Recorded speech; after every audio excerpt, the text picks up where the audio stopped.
Good morning, dear guests.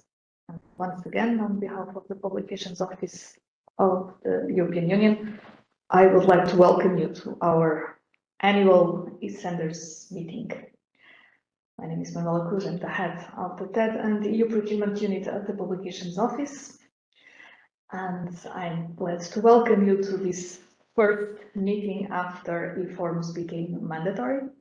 So it's time to see where we are and where will we go from here. So I will share a couple of points just before the meeting, precisely trying to set where we are and what kind of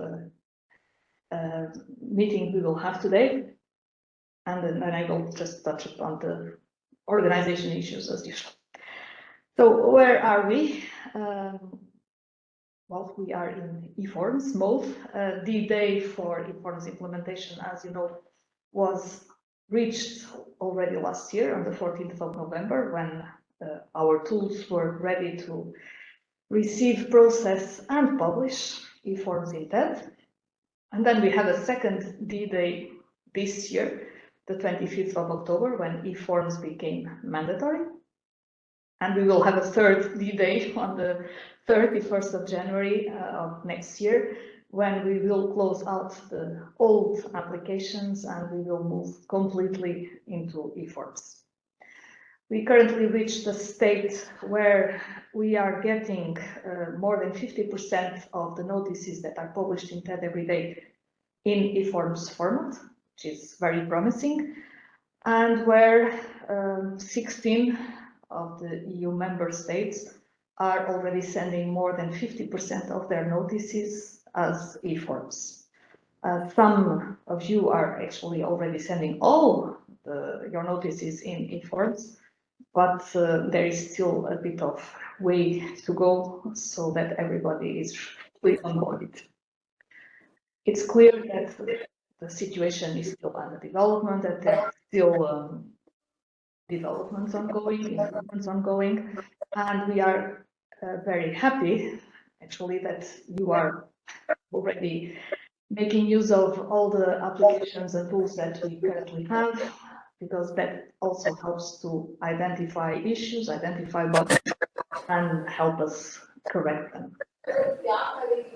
I think that there is someone trying to speak.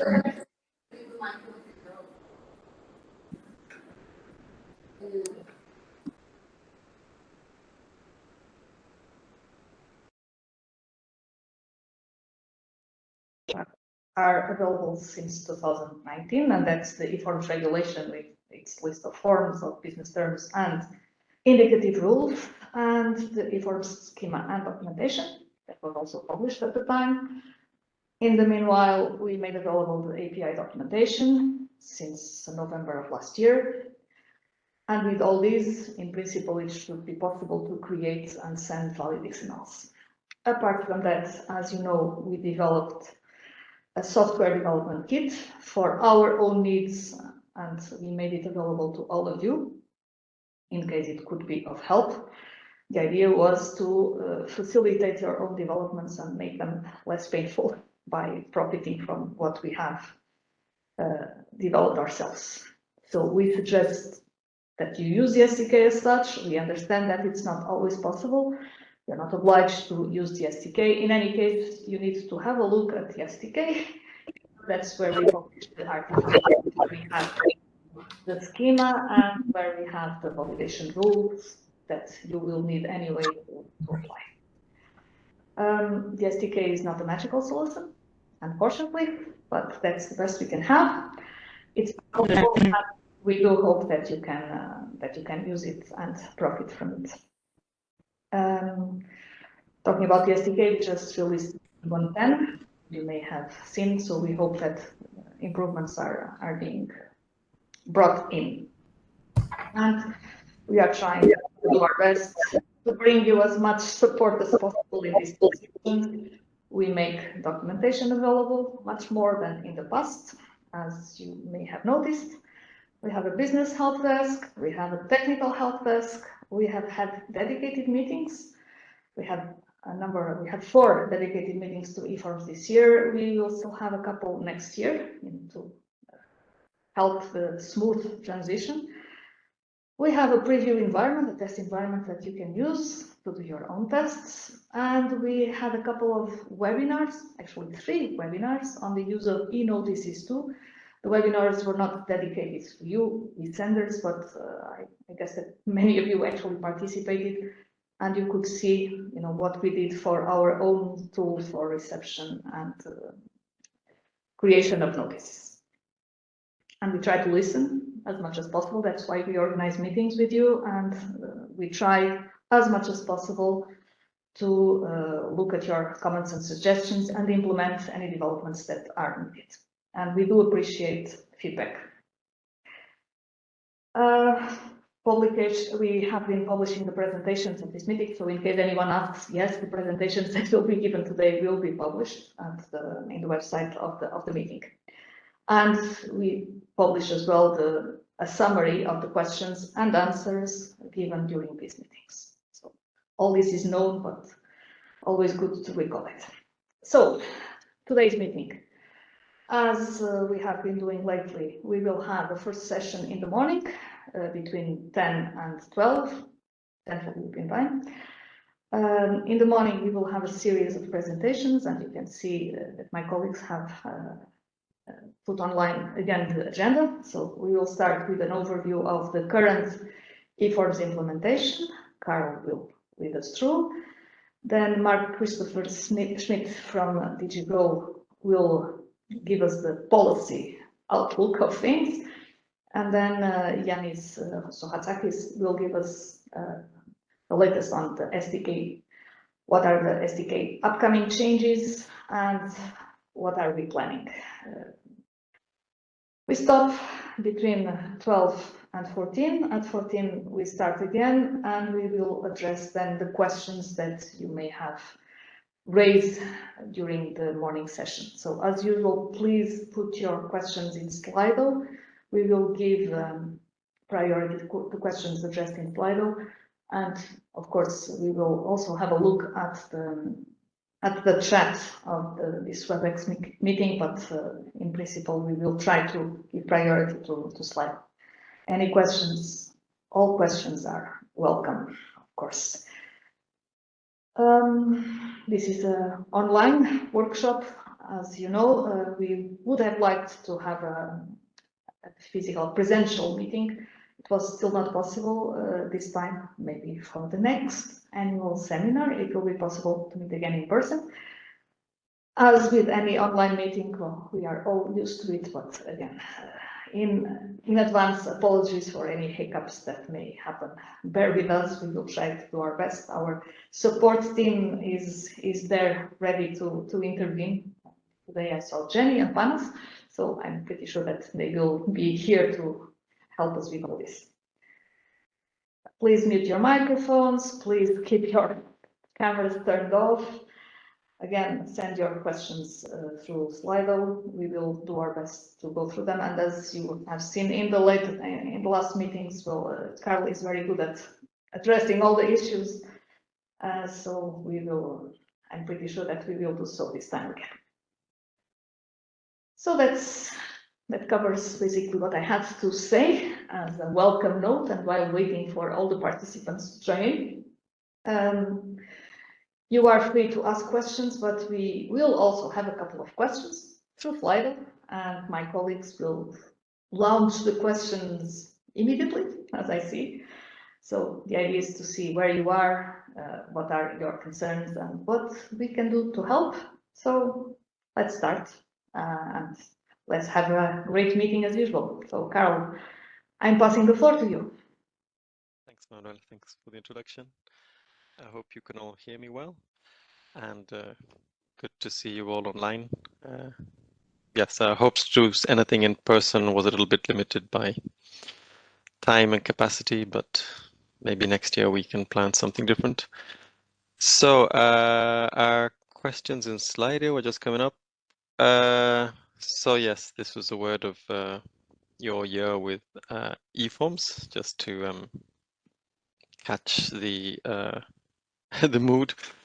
Intense, yes. I recognize many of those words. Crazy, struggle, challenging, exhausting, yes. Frustrating and overwhelming, I also can sympathize with that and emphasize with that. Delays, okay, I'm glad some of it.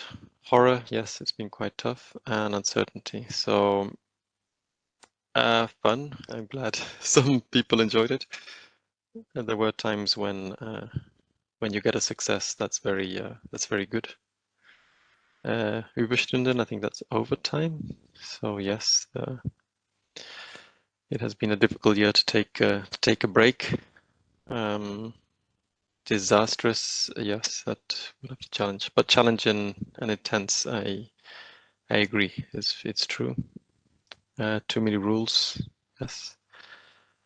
Unnecessary bureaucracy, that's one to handle. It's a bit weird and a puzzle. So yes, we hope, well, not everyone is live yet. We know that. We know some of you are in the last sprint of a long run that started over 4 years ago, because there were discussions even before it was published. Next year, I hope will be a year we can consolidate, clarify, improve, maybe try and find some options for simplification if we can, to make it a bit easier for everyone, for you as implementers, and I would say our end users, the buyers who are filling it in, and of course the suppliers who have to read these notices and respond. So we'll try and make it better next year. Okay, yeah, thanks very much. This is a good overview and captures what I think we all shared together. I think we have one more question, Panos. Sorry, Panos, this is a question for after the presentation, so we'll catch this one later on. Sorry, stop.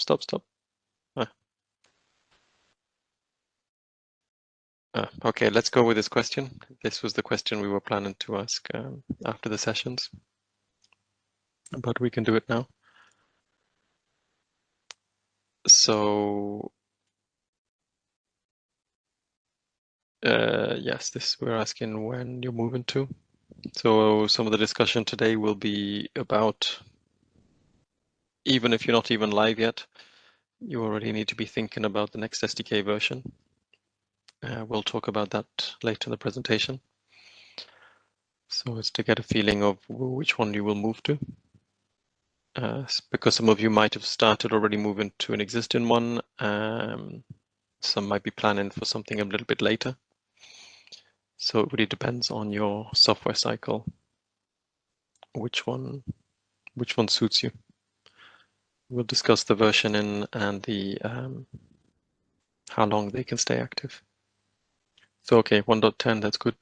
That came out a couple of weeks ago. 1.9 is quite recent, but it's understandable if you don't know where you are. So no problem. We'll catch these later on.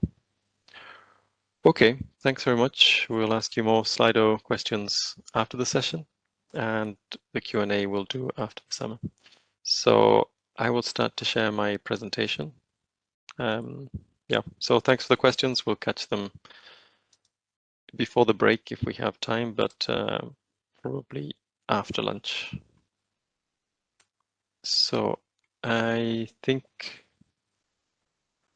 you can see my presentation. So interrupt me if you don't.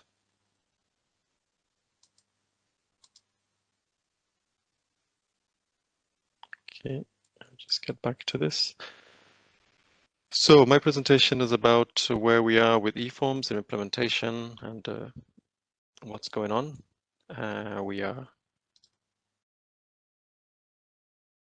around Christmas. I think this is actually St. Nicholas, who came last week.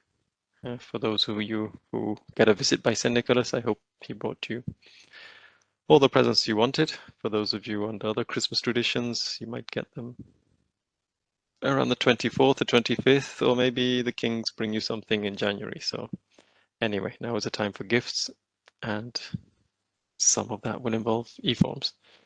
So just to tell you where we are with the versions, I saw a question, who is using what, a brief overview of the latest SDKs, and the meat of my presentation will be about reading rules, how to understand the rules that are applied, because you know that's a source of concern for you and especially for your buyers. So let's get started. So we are publishing, we have over, well, probably this morning we probably have another 1,000 eForms. So we're getting close to 50,000 eForms notices since November 22. You'll see the graph on the right, just to give an idea of the movement. So obviously it took off closer to October. We had our Estonian pioneers in May, but they were quite lonely until around September, when several more countries came online, and there were a few others in between. And then, of course, by the end of October, there was quite a big change. Again, depends on the volume of an eSender. When a country like Germany with a central hub comes online on the 25th of October, the volumes go up. But in the end, everyone has to make the same effort to get things working as an eSender. The ups and downs are partly because Wednesdays are a very quiet day in TEDxML, because it's published with a fixed 5-day delay. So every Wednesday we get a percentage difference. So this is based on percentage. The percentage, yeah, the past 7 days when I looked yesterday was actually 49% eForms, 51% TEDxML. So they're pretty much level pegging every day. And of course, the bulk come from you, the eSenders, and a smaller percentage from eNotices too, who come directly to our interface. So I've listed the countries that are at different percentages. Obviously, you are eSenders, depends on the situation in each country where you are. So the percentages have different meanings. So some are 100% when there's a single eSender in the country and everything is coming in eForms. In some countries, you've chosen a limited transition or partial transition. So you're live with eForms, but maybe certain notices, corrigenda, are still coming in the old form because it's a bit easier, or because you're still giving your users some choice, so it gives you some way. In some countries, the ones in between, it's because you might have multiple eSenders. So some of your eSenders have switched and some other haven't. So that will explain the differences. And some of you we know are going live imminently. I think Romania, you're just about to go. Luxembourg, I think it's happening as we speak, perhaps. So indeed, some of you are switching. And thanks also when you registered, you gave us some useful information and insight to your plans. So we have reasonable confidence that some of you will make it soon. For those of you who said after the 31st, the 31st of January, in your registration, maybe we'll get in touch with you and just find out how you're doing. If there's anything that you need to help you get unblocked. And there are a couple of countries where there are no eSenders, I think Greece and Poland, and their users are using eNotices too. But I believe some of you today will be future eSenders for these countries. So it's always good to have more eSenders. In general, as an eSender, you can provide a better, more specific service to your buyers than we do on eNotices too, because you can customize it to national needs or provide additional services. So it's always good to have eSenders in each country. Okay, so which SDK versions are you using? So I saw the question was there. So yes, you all have an interest in taking up the later versions. The newer versions have more improvements or features that are useful for you. If we look at the numbers, no one is using 1.5. 1.3 is Estonia, so who are here today, but they are planning to move this month or next month, so that will be good. And there's a very small handful on 1.5, which percentage-wise don't even show up from Germany, and I think that is also planned to move. So as you announced, 1.3, 1.4, 1.5, we will end them on the 31st of January. That would mean that no longer active means that you can no longer submit in production. For preview, we've decided to keep it one version behind. So we'll still have the older versions available in preview if you just want to check something that existed before.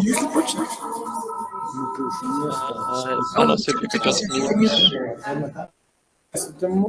mute yourself, please. Yes, thank you. Okay, there goes good. We've created a new page on the developer docs, active versions, which explains how it works and how CVS stops submission or not, and also the planning ahead for the new versions. So as a reminder, 1.6, 1.7, 1.8, this is 12 months after they were released. So normally we would end their activity in those months. Again, we'll see 1.6, there are a few you using it. 1.7 is the most popular, which sort of makes sense because we made it available in May. So if you were going live in September, October, that's the one you were using to develop against. And then the newer ones a bit later. When we say a version is active, we also support it. So if you have any questions, we can do it. And we patch these releases, which means we backport the translations, the labels, and the view templates for the display in PDF and HTML. And in some cases, we have backported a few rules for the rules which were legally wrong. So policy for backporting rules is that we will never backport a rule that will make that SDK version invalid.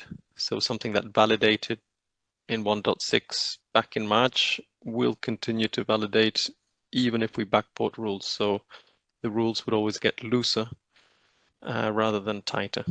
So that's the principle, so that we never break anyone's submissions. So that would be that's our policy for backporting rules. But backporting rules is quite time consuming and risky. So we do it very carefully and very rarely. Okay, this is just a highlight. It's a bit of subjective list from the 1.9 October SDK. A few attributes in fields JSON that might make it easier for you to generate your XML. So like currencies and units were a bit implicit in the XML. One change you should be aware of, change notices. Before 1.6 used a form type change and a notice type core correction. This was a little bit strange because if you correct a change notice, it's still a change notice. So starting from 1.6, we switched to saying a change notice is a notice that has a change section, and it does not depend on the form type and notice type. So form type and notice type and change keep their same form type and notice type. From 1.9, you can no longer use change and core. So hopefully you never use these two if you developed after 1.6. If you did, when you upgrade to SDK 1.9, you will need to change that. We continued adding some conditional mandatory forbidden rules. The clean vehicles directive were available in the schema and the view templates. If you're using notice type definitions, they will only have appeared in 1.9. You could potentially, if you're stuck on an earlier SDK, change your own screens if you need to. But at least for eNotices 2, they came in 1.9.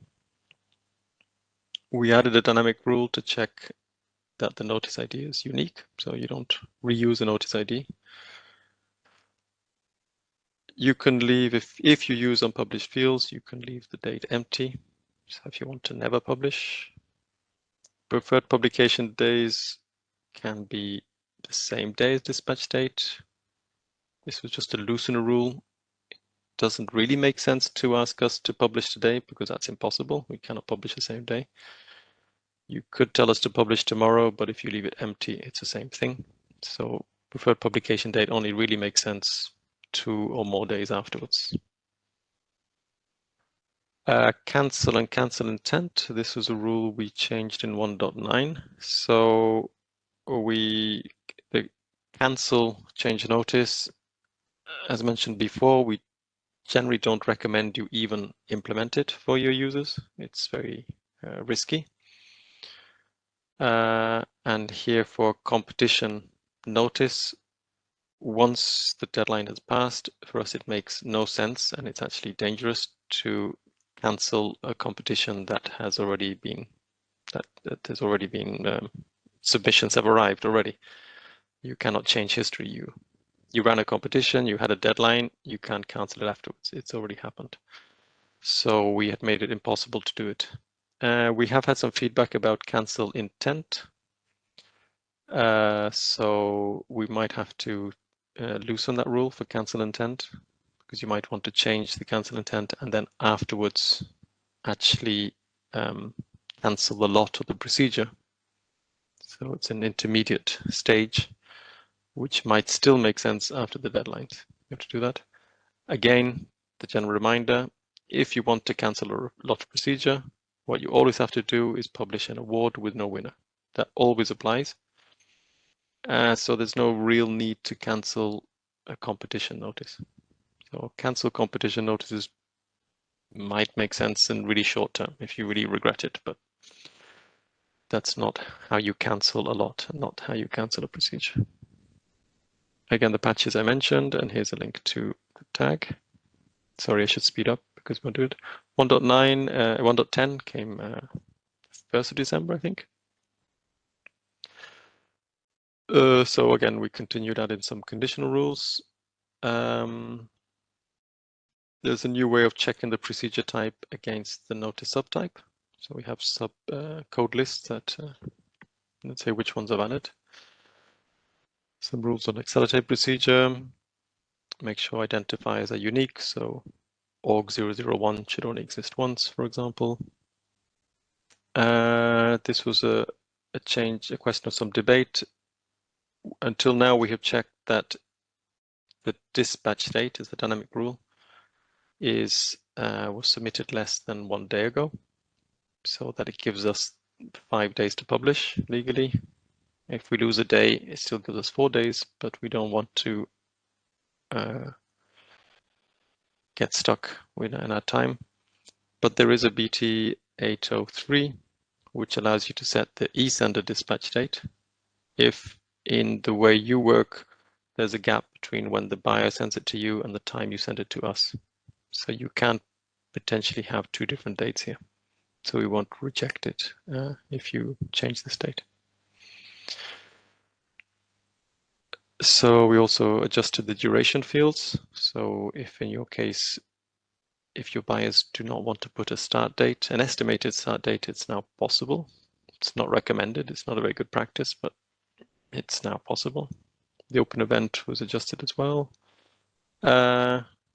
This is a rule that we had. So if your organization is a winner, so it's signed a contract, there was a rule that saying you must announce if it's listed in a stock exchange, it's a publicly listed company or not. The logic behind this, that if it's not publicly listed, you should define also the ultimate beneficiary owner. That gets quite complicated. So this rule to make it mandatory has been dropped. So it loosens that. It's still recommended, but there's no obligation. And we added a lawfulness warning. So for these are call for expression of interest notice. They exist, but we don't expect any of you to send it as eForms through your API, because this is only for EU institutions. So only our colleagues should be sending those. It's not an eForm, it just happens to be there. And we try to improve the rule messages. So we systematically include the name of the field and not just the BT. So that should help the end users. Okay, the meat of my presentation, I wanted to talk about rules. And when I said that the first time to myself, it sounded like runes. And then I realized that our rules are a little bit difficult to read. So unless you are into old Germanic scripts, maybe you don't understand what the rules say. And if you're into eForms, you still might not understand what our rules say. So technically, you have all the tools you need. So you have fields JSON, you have schematrons if you want to use that implementation. There are labels which exist, so you can read all the text that go with them. So that's at the technical level. Everything's there. Your developers should have no problem to understand it technically. Well, no problem. At least it's written in language that could be used by machines. For people one step removed from development, that would include people like myself and some of you in the meeting. The next step to read the rules, there is a metadata reference in the docs, which is a web page which you can browse that has a lot of useful information, list of code lists, a list of rules, list of fields. That helps a lot. And then since 1.7, we even have downloadable CSV files. So these are comma separated files, which you can download also from the metadata reference. And I'll show you how I look at rules using these CSV files.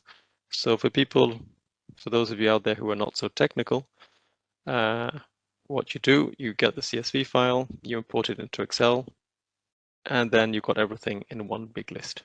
So I'll show you the different types of rules that exist, which are on metadata reference. They are on the web page. They are in fields JSON, but in the Excel, you might have a format which is easier to see it all in one go. So let's get started. So there are a couple of rule types, which are code lists and patterns. So this is what it looks like for me in Excel. I have a rule ID. It's called value check. I have a field ID and I have a label and a code list. So value check is just saying this field must have something from this code list. So BT 805 lot must have a value from the GPP criteria code list.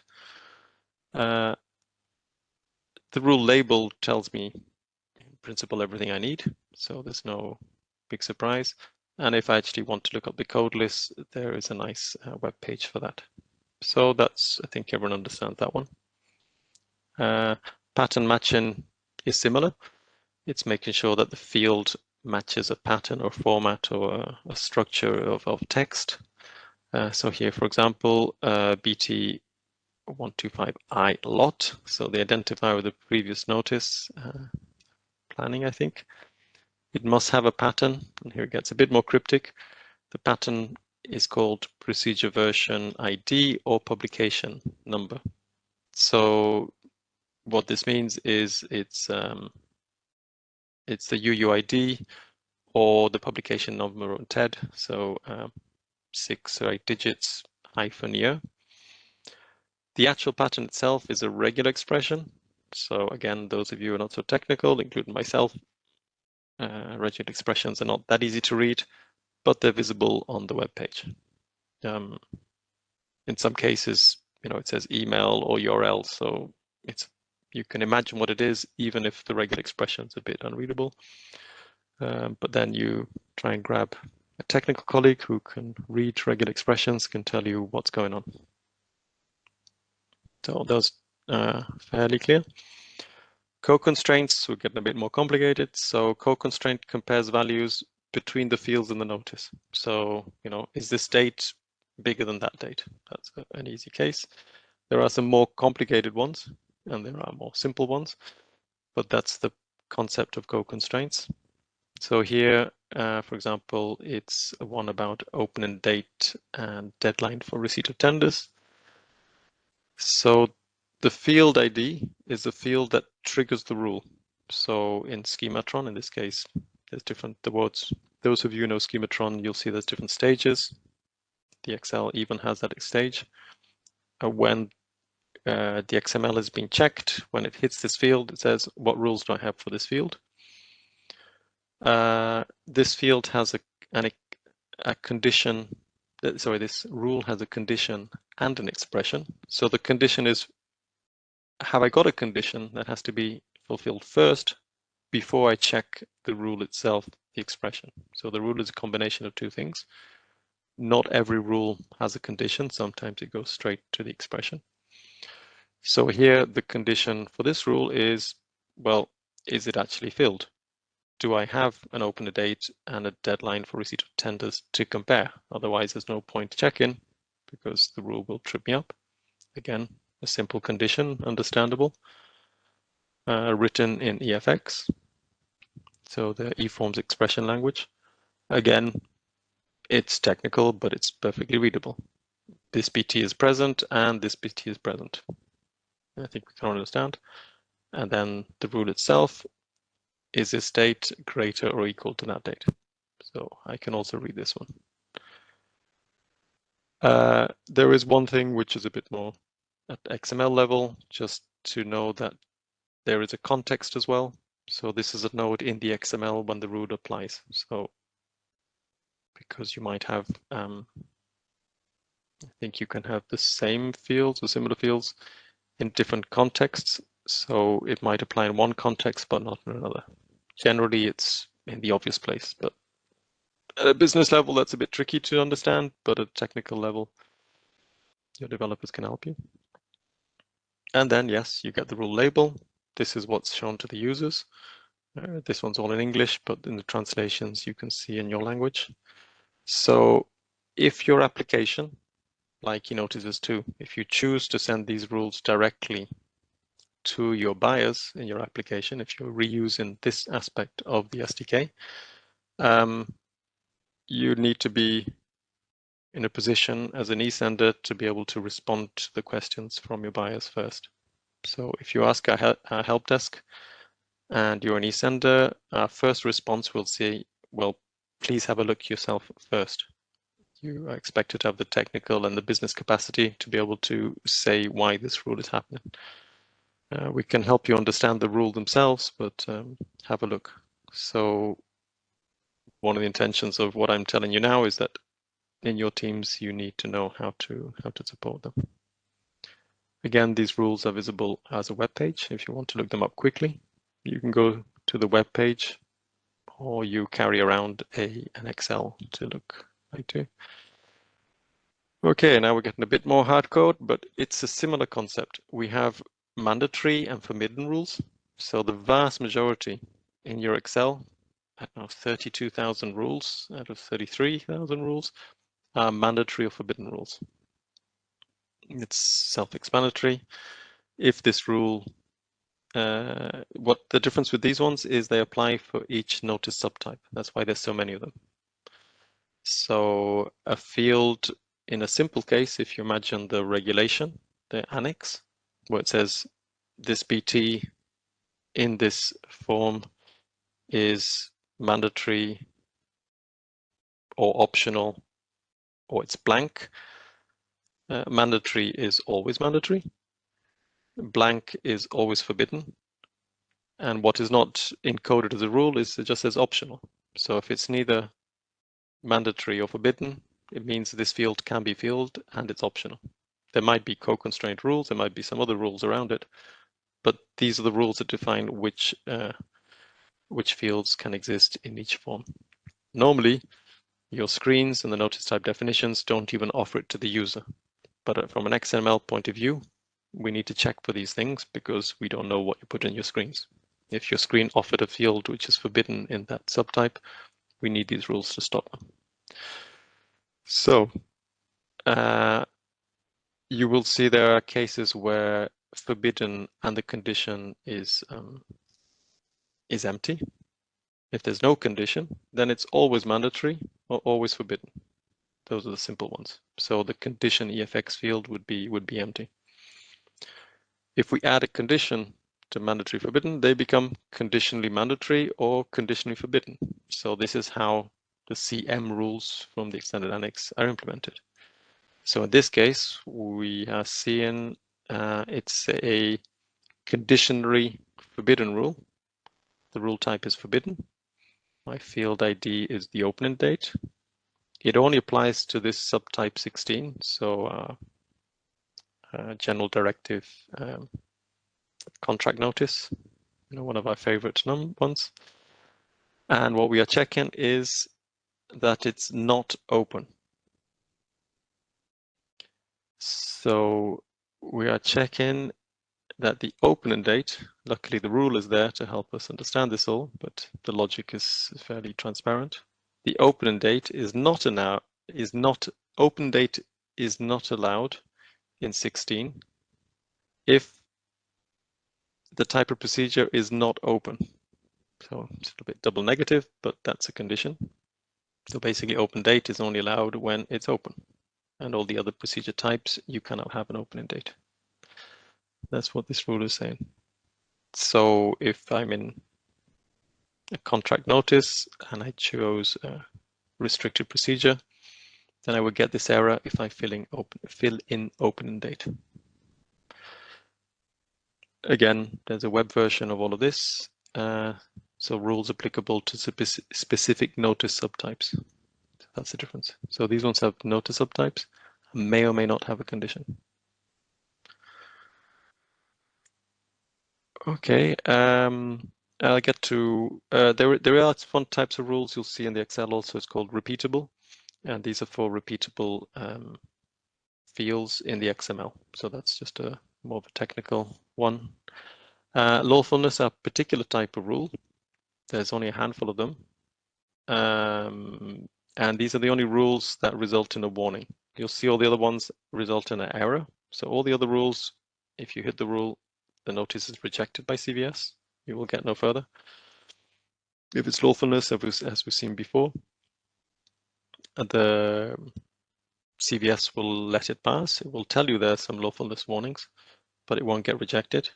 It goes into our backend system called TED Monitor, and our teams at Publications Office look at it manually. So it's it's the last remaining ones which are checked manually. Today in TED-XML, you have some XSLT at eSendTool, and then we have a team reading all your notices one by one and validating them as well. This is what remains of those manual checks, which is a lot less than what we do today.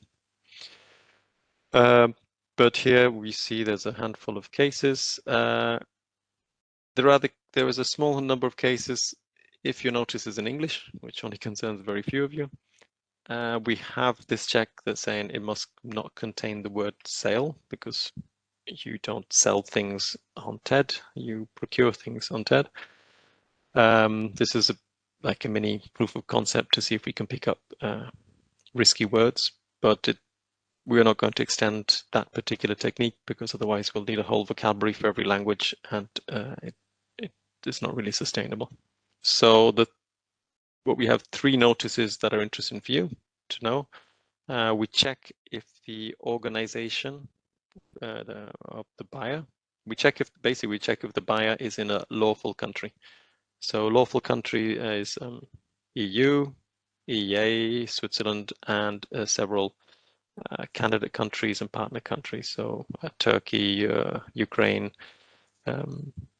So if your buyer is in those countries, we will have no lawfulness check. If the buyer is out of those countries and they are using EU funds, so if you're in Scotland or something like that and you have some EU funds and you tick EU funds, then we won't check them either. We added one, we split that rule into two, 1.10, I think, because for forms 1, 2, 3, 4, 5, 6, so the little pins, there's no field to check for EU funds. So we split the rule because you can't do it. There are not too many cases, but we check them. So if you're, for example, if you have an embassy in Brasilia, we will check because it looks a bit strange, even though, it'll take us half a minute to say, oh, okay, it's a Swiss embassy in Brasilia. It's okay. It's still a lawful country. So there's a little bit of, as it were, false positives, but we don't get too many. So we tend to validate them every day and publish quite quickly. Okay, and you can see these on the web page as well. In the longer term, we might add more rules which are not dependent on schematron rules, which could look at the texts themselves. So we're seeing what are the techniques we can use for lawfulness, which are not purely based on values in the notice itself. So that's something might evolve, but we'll keep you in the loop for the sort of rules we might check in the future. So a mix of languages. You say it's in French and the text is in English. Now we have humans reading it, and we say you cannot do that in TEDxML, but with eForms we can't do that. So we have published some notices in eForms which don't have the right language. If you can check it on your side, that'll be better. Normally your buyers are bound to publish in the official language and make sure they declare it as that being that language. Otherwise the end user will get some confusing things. They're browsing in French and some text in English comes up. TED cannot help you because TED thinks it's in French. So maybe these are the sort of things we can improve in future. So briefly, there's a question about the percentage of lawfulness. It's not many. It's a handful per day, if that. So if you're publishing from a member state or from a lawful country, your buyers in the country, it won't get picked up. So you can imagine that's the vast majority of cases. Okay, I'll just start finishing off with a few operational issues that we've noticed over the last couple of weeks that are of concern to us and of concern to you. So just, CVS doesn't have all the rules yet. We'll say later. So these dynamic rules, which I mentioned in September, things like change notice, checking that you are linking to a notice that exists and that has been published. We don't have those rules yet. In CVS. Ravi, if you could cut your microphone. Okay, thanks. So we are letting through notices which are not correct, and this does cause some issues down the line. So in TED Monitor, our backend system, which has a bit of its own rules as well, we will reject those notices. Rejection after you've got past CVS will be not published. So check if you are getting not published back, because it could be problems. A couple of cases we have. The most common case we're seeing is that your buyers are linking to a notice that hasn't been published yet.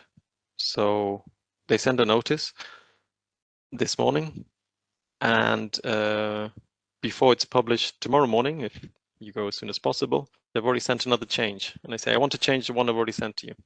We have that today, and today people contact the help desk. We have to delete one. We get duplicates. It's a whole bunch of manual. In the new system, we just say, this doesn't work. You're changing something that hasn't been published yet.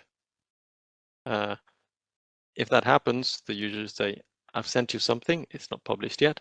I'll stop that one, and I'll just send a new one before it, and I make sure that the new one is the one that will get published. If I make a mistake, I just wait till tomorrow, wait till it's published, send a change, get it updated the next day. So we can, well, your buyers can respond very quickly to changes, but if they change in something that's been published, it makes no sense. We cannot link to something that's not been published. That rule doesn't exist at CVS, and it ends up getting rejected, so we have to not publish it. So what you can do in your system is that in your web front end, if someone says change, you can check, have I got a publication number? So the easiest thing to do this one, which I forgot to put here, is only allow people to change a notice by putting a TED publication number. So the 6 numbers hyphen 2023. If you don't have that number, you can't change it. So catch it at your end. We have had a few also cases of unpublished fields with dates in the past. So we I think we don't have a rule for that. We have to add it. We didn't imagine people would want to say hide this field, but hide it yesterday. Doesn't make sense. But yeah, so the application got a bit, didn't expect that. So we also put these in not published. So yeah, check that you're responded to not published. Some of the cases are also rules we're not checking yet, but the data quality suffers if the buyers put confusing information in. So in contract award notices in particular, there is a relatively complicated path of elements in the notice you need to link together. Tenderers, tenders, contract, and that's how you get to a winner. If those links don't exist, the notice might not show the right organizations as winners. So we have to check if we have any gaps in our rules which allow that is possible, but it is we have seen a couple of cases that have slipped through. Again, we don't have the rules for change notice, continue procedure. In e-notices too, for example, we the front end takes you to the right next notice. Maria, if you could cancel, yeah. So the front end can stop some of those cases, as well as helping the user to take a logical sequence. So we have to do some work on our side to make sure that doesn't come in, but the buyers also have to understand what they're doing. And as eSenders, in your terms of service, you are also responsible for having that capacity, the business and technical capacity to help your users. The user interface can help a lot to do those things, to not generate either CVS rules or quality data that comes in. If we see that from you as an eSender, we see some systematic issues or specific issues, we'll get in touch. So keep an eye on your emails. The first email we'll contact is the one you have provided, the one you log in with your developer portal general one, but we know that might be more of a functional mailbox that you don't monitor. If you have additional email addresses that you've entered in your profile, we can try and contact you through that. So that might reach you personally for a particular case. So we'll try and keep in touch. So yes, so we know there are lots of weird cases. We haven't covered them all. We know we have weird cases with notices too, so we understand this has happened. Okay, I'll just wrap up looking ahead. So yes, so we're in the final switches to eForms. If you have a developer portal profile, there is a field there saying when you go live. For those of you who haven't go live, try and put in the best date you know, because we use this to know where you are, if you're on track for January or not. And it helps us just predict what's coming. It also helps our current contractor who is phasing out to know when, if they know when the last Romanian notice is coming, they know their Romanian team will no longer need to work to check your Romanian notices, for example. But yeah, Romania, you've been in touch, no problem. We see that coming.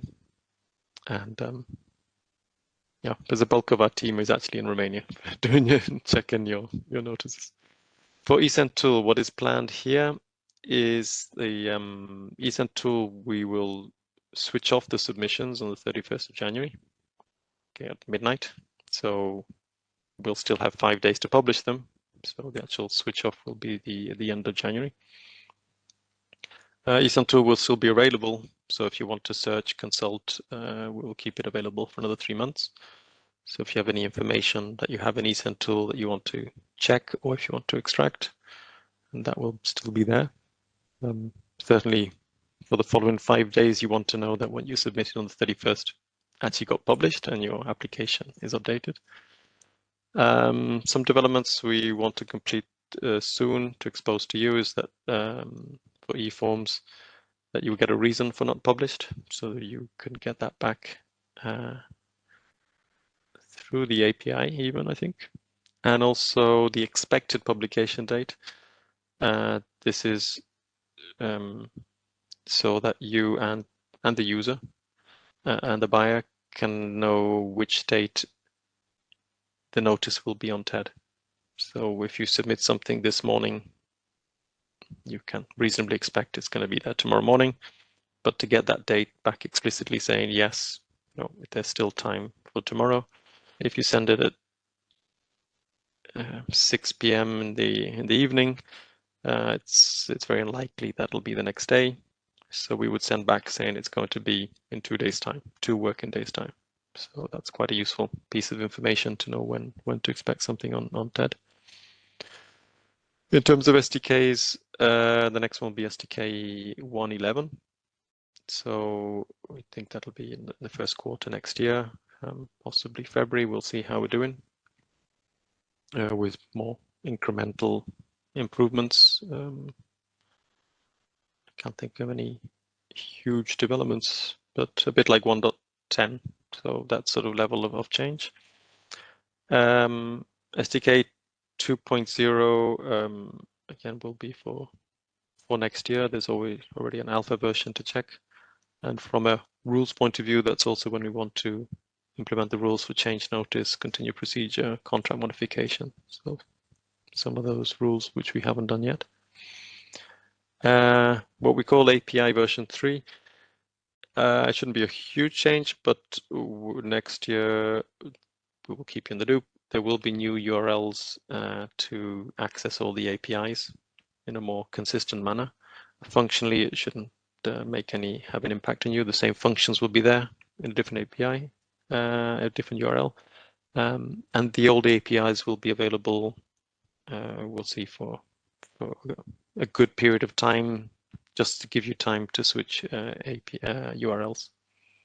But yeah, that will be a change for you at some point next year, with no rush. And then Christopher will, if I finish on time, we'll talk about the 2023 amendment, which should get adopted next week. And that will have changes in SDKs. By November, there's one earlier deadline for when we have to make that available to you. So we'll see what those acronyms mean. By the end of November, the voluntary forms, which have been in the extended annex, will be legalized and become official. Voluntary forms for below threshold, prior market consultation, and things like that by November next year. What we need to work on, yes, we need to continue supporting you, improving the documentation, and have some further workshops with you next year. So we'll be in touch. And not directly related to this, but the TED website itself has been updated. There's going to be a new TED website. It's currently planned to switch at the end of January as well, because we like grouping together our deadlines, but it's been some time coming. If you want to check it out, there's what we call the Gamma. So this is just a test site you can play with, and it gets updated every day. So it's like a parallel run with TED. If you want to have a look at what it looks like, what your notice will look like on the new TED website, has a different viewer of how it's presented. And the search, the expert search is really a lot richer. So if you want to retrieve data from TED, that's a lot of new options. And if there are any reusers of data out there, hopefully you know that tomorrow we have a reusers workshop to again explain what is changing in TED for reusers of data. But hopefully you caught the previous sessions as well. Okay, that's our usual source of information. And that's it for me for now. Thanks. It's perfect timing because it's 10:59 and our next presentation starts at 11 with Mark Christopher Schmidt. So thank you very much, Carl, for this presentation. There are lots of questions, so you will have the chance to look into both Slido and some still coming from the chat. And Mark Christopher, whenever you are ready. I'm here. Can you hear me, Manuela? That's perfectly. Perfect. Perfect. And you. Perfect. And maybe Panagiotis, could you share the slides?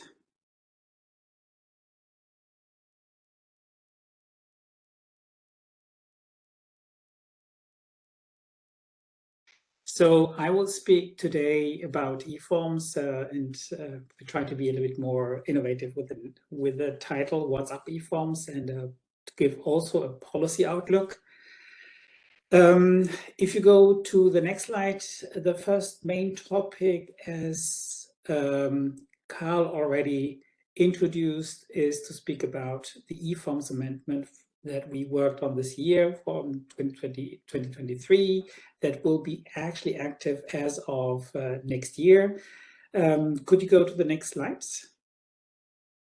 The eForms amendment, I have actually several topics to discuss about this amendment. The first one is about new fields that were introduced due to the foreign subsidies regulation, due to the International Procurement Instrument and the Energy Efficiency Directive. We will add also the voluntary forms, and I will go to a few improvements that we have done in this eForms amendment. On the next slide, the first topic is the foreign subsidies regulation. This is there we will provide fields, or the subsidies regulation is about providing rules that enable us to address the distortions caused by third countries. Actually, in DG GROW, there is the policy unit that is in charge for public procurement. They have actually now a much larger team to work on those distortions. So when the buyers in the future receive information or notifications from the suppliers, then it is for the Commission to go through those declarations, address them, check them, and then to support the public buyer to see if they can be excluded or if they cannot be excluded. And we have to see how this works in the end, but will help in generally to lower the distortions that we are currently seeing. We have in the notice itself only, let's say, two main fields. The first one is in the competition notice, which says, does this procedure falls under the foreign subsidies regulation? And then there is a field in the result notice which says what kind of measures were applied. And also, and that was taken over from the extended annex, we have the business group on review, which will be also used in this case. So if a procedure falls under the foreign subsidies regulation and there were a review done, then this information will be provided in the section of review. So that is so much for the foreign subsidies regulation. If we go to the next one is about the International Procurement Instrument. And the IPI introduces measures to limiting non-EU companies to access to the EU public procurement market. Generally, the EU public procurement market is very open to third countries, but sometimes we see that third countries do not keep their markets open for businesses coming from Europe. So we try to level this up through the International Procurement Instrument. And also for reporting obligations, we have introduced fields, the competition notice, in the result notice, sorry, there we have a number of fields where the buyer can provide information about, or must provide information about, if it fell under the IPI, what kind of measures were used. It could also be that in certain cases that they were they could not be excluded, for example, because they were the only provider for this specific type of good. And yeah, that's it so much for the IPI. And if we go to the next one, that is the third section that we have introduced in the eForms amendment. It's about the Energy Efficiency Directive, is to allow reporting and monitoring about energy efficiency. It was introduced with the directives that were published or adopted in September this year. It will enter into force in October 2025, so there is still a lot of time when it is mandatory to use this information in the eForms notice, but nevertheless, we've discussed with the member states that we already introduced now fields, also to see how this reporting could work with the fields that we have provided. DG Enner is the Director General who's in charge for the Energy Efficiency Directive. They are working on a guideline that will be shared with the member states to see if this would work, or how the information can be provided. And we have two sets of information. We have first the competition notice, where we have two fields, if a procedure falls under this and what kind of product list is used. And then in the result notice, of course, about the what kind of goods, for example, were bought or services to lower the energy consumption. Then we can go maybe to the next slide. Something that was already wished for by some member states was to make it possible to use the voluntary forms. It was already possible to do it on a national basis, but we were not able to receive those voluntary forms. And in order to make it easier for also for the eSenders, we will work on those voluntary notices. We will make them part of the SDK, so that in the future you will be able to send those notices to TET. There are two new forms that were not able before, that you couldn't use before, that weren't there before, was the pre-market consultation. In the past, when the buyer wanted to do a pre-market consultation, they often used, let's say, even the normal notice, and then they provided in the additional field the information. This is not a normal competition. This is just a pre-market consultation.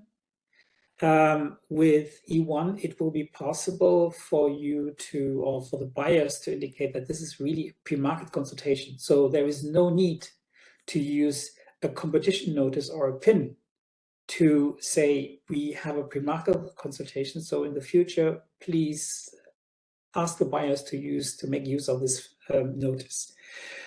Then we have the three standard notice, the prior information notice, the competition notice, and the result notice as a voluntary form. The main difference compared to the forms that we are currently providing in the regulation is that more fields are optional. And you can use them for below the threshold, and you can use them also to publish notices like this on TET. To give an example of an issue that we have currently is that if a buyer publishes, let's say, a competition notice on TET with the TET XML, so with the old forms, they were always marked as that they fall under the public procurement directives, the EU directives. And this is very difficult for us to analyze this information, and it's not even correct. So by using this form, it is possible that you are actually publishing the notice on TET and say this falls, for example, under the national law. And then it will be very easy to understand what notices fall below the threshold and what notices fall above the threshold. The same for the award notice. We have with E5 a new notice, which is called the completion notice. In some member states, this notice is already used. It is a notice that is published after the contract has been closed. So if a country has built a bridge and after 8 years it was built, they can use this notice to say how much did it cost in the end, how much time did it take in the end. As I said, there are some member states who already use a completion notice, and we would strongly recommend that the member states who don't use it, that they use it also for their countries. As it is a voluntary notice, you don't have to. But in terms of transparency, this would be incredibly helpful. Also to understand what happened from the competition to the award to the completion of this contract, so that we have the complete cycle. A notice that we have also introduced on a voluntary basis is the contract modification notice.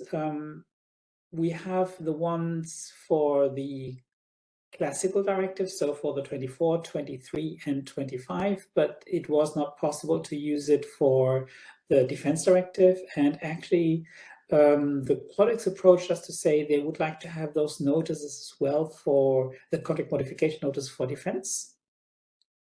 And we have been also approached by member states to say we would like to make use of this notice after the contract award notice. So please make use of those voluntary forms. It can only make it better for all of us to have better data and to make it easier in the end for public buyers or for buyers to provide information. Now we can come to the next slide, which is about exclusion and selection criteria. In the past, it was with the current version, it was very difficult to implement on how to provide information about exclusion and selection criteria. With this amendment, we actually aim to make it much simpler for buyers. So you can see here that we have two very similar groups for the exclusion and the selection criteria. The criteria that we will use here are linked to the criteria that are available for eSenders and even for the ESPD or the ESPD in the future. And for the exclusion grounds, you have the field BT806. This field is there where the buyer can actually say of where the exclusion grounds can be found. So it will not be necessary with this amendment anymore to provide the exclusion grounds directly in the notice. The buyer can say you can find them in the procurement documents, you can find them in the ESPD, or you can find them in the notice. You can also say you can find them in the notice and the ESPD. So the buyer has the possibility very easily to explain of where to find this information. When we had our expert group meeting with the member states in November, one member state suggested to provide also the possibilities when you say procurement documents to provide the buyer the possibility to say where in those procurement documents the information can be found. We will use very likely the field BT67B, where we have a description field. So this will make it easier for the buyers, and the same logic will also apply for the selection criteria. So it is like in the old forms, or like when you look into how they were designed in the past, there was this possibility to say see procurement documents instead of providing them directly in the notice. This will also be the case for the selection criteria. So there it is BT821. You will have the possibility to say where to find them. So procurement documents, ESPD, notice, or a combination. If you say you want to provide them in the notice, then you have to provide at least one selection criteria or one exclusion ground. Maybe we can go then to, so I hope this will make it much easier for the buyers. with this, we can go to the next slide to go to other improvements. We have updated, like we did in the last time, the descriptions. So we have received feedback from various sites, from member states, but also internally to improve the descriptions. What we started to do with this amendment also is to harmonize the fields. So sometimes, for example, when it comes to the Clean Vehicles Directive, they are explicitly mentioned for the procurement directives 24 and 25 and 23, but they were not mentioned, for example, when you have it under the defense, or if you or if they are under national law. So what we do here is we provide also the possibility that you can use those fields for encoding them in all the other notices, if you wish to do so. So that should make it easier.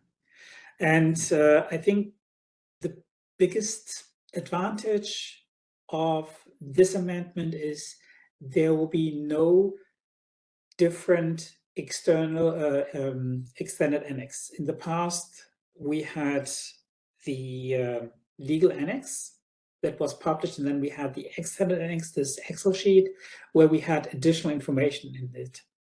This is not anymore the case. We will have only one document, which we'll also share as an Excel sheet. There we will provide also the differences between the past versions so that you can see it. Where you have the possibility to where you don't have to see what is written in the annex, what is written in this Excel sheet. Both documents, the contents will be the same. So that should make it easier for all the sites, and we intend to keep it this way. So if we work in the future of a new amendment, the Excel sheet that we would publish would be the same as we have it in the legal annex. When it comes to the timeline, on the next slide, you see that, as Carl already mentioned, next week it will be adopted. It will be hopefully still published on the 22nd of December. And then the first set of data that can be used are FSR and IPI. For that, we'll work on guidelines that we will share also with the member states to see how we should implement it correctly. And that then the publications office can introduce this technically in the SDKs. As of November, all the fields will be optionally to be used. So you have, like you had in the past, a kind of a transition period where you can start to use them. And you have to use the new amendment latest as of end of February 2025. So you have roughly half a year to transition to the new amendment. For some of the elements, we might even be able to introduce this in an earlier SDK. For example, when it comes to harmonization, it should be very easy so that you can smoothly transition to the new, to this amendment. Now we come to the policy outlook. For the policy outlook on the next slide, and you can go directly to the next slide. Thanks. The eForms Amendment 2022, it was triggered by the request from the member states because they said they need to have more possibilities to provide information about the CVDs. The amendment in this year was triggered because it was necessary for to report for public buyers to report on foreign subsidies regulation and IPI. Currently, at this point in time, there is no trigger for a new amendment. It does not mean that we will not start to work on a new amendment this year, but it means that it could be that in 2024 there is no amendment, that we will only, let's say, have a new amendment published or adopted in early next year.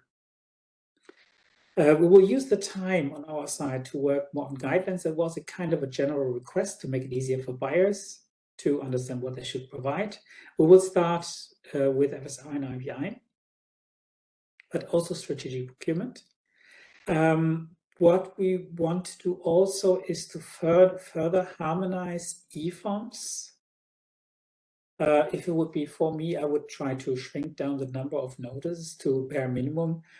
This will be, unfortunately, very difficult because the public procurement directives are sometimes very strict and have a lot of things that are available that you need to do in one, but not in the others. So it might be more tricky than we all might think, but if this is possible, I would be more than happy.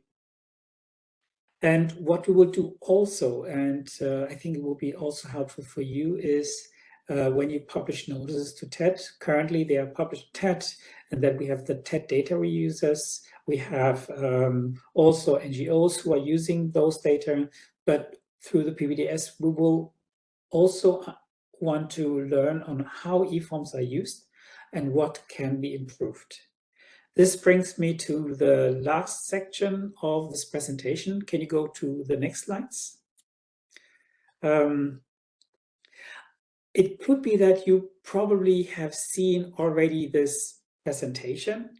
So there is generally a poor exploration of public procurement data for the various sectors, even though public procurement is very important for economies on a continent. So in Europe, it makes roughly 14% of the GDP. We have more than 200,000 buyers. And currently on TED, we have only 20% of the data. And as you all know, public procurement covers a lot of areas that are very relevant to make Europe a better place, like the infrastructure, education, energy, waste, social protection, and health. And with the PBDS, if you go to the next slide, we want to better learn to see how public funds are used, how we can help generally to improve the economy. We want to increase also transparency and integrity through the PBDS. One of the great aims is to have better competition, so also to support more SMEs. We want to support to have better value for money, which is very important. And we'll use the PBDS also to generate more insights. And if you go to the next slide, something that is getting more and more clearer is that especially through eForms, we will see more reporting obligations, not because of eForms, but we generally see that the member states, the buyers, but also other entities have to have a lot of reporting obligations. And we will not be able on our side to reduce those obligations, but what we can do is to streamline those reporting obligations. And there, the necessary tool for us will be through eForms, because the public buyers will use your tools to encode the information.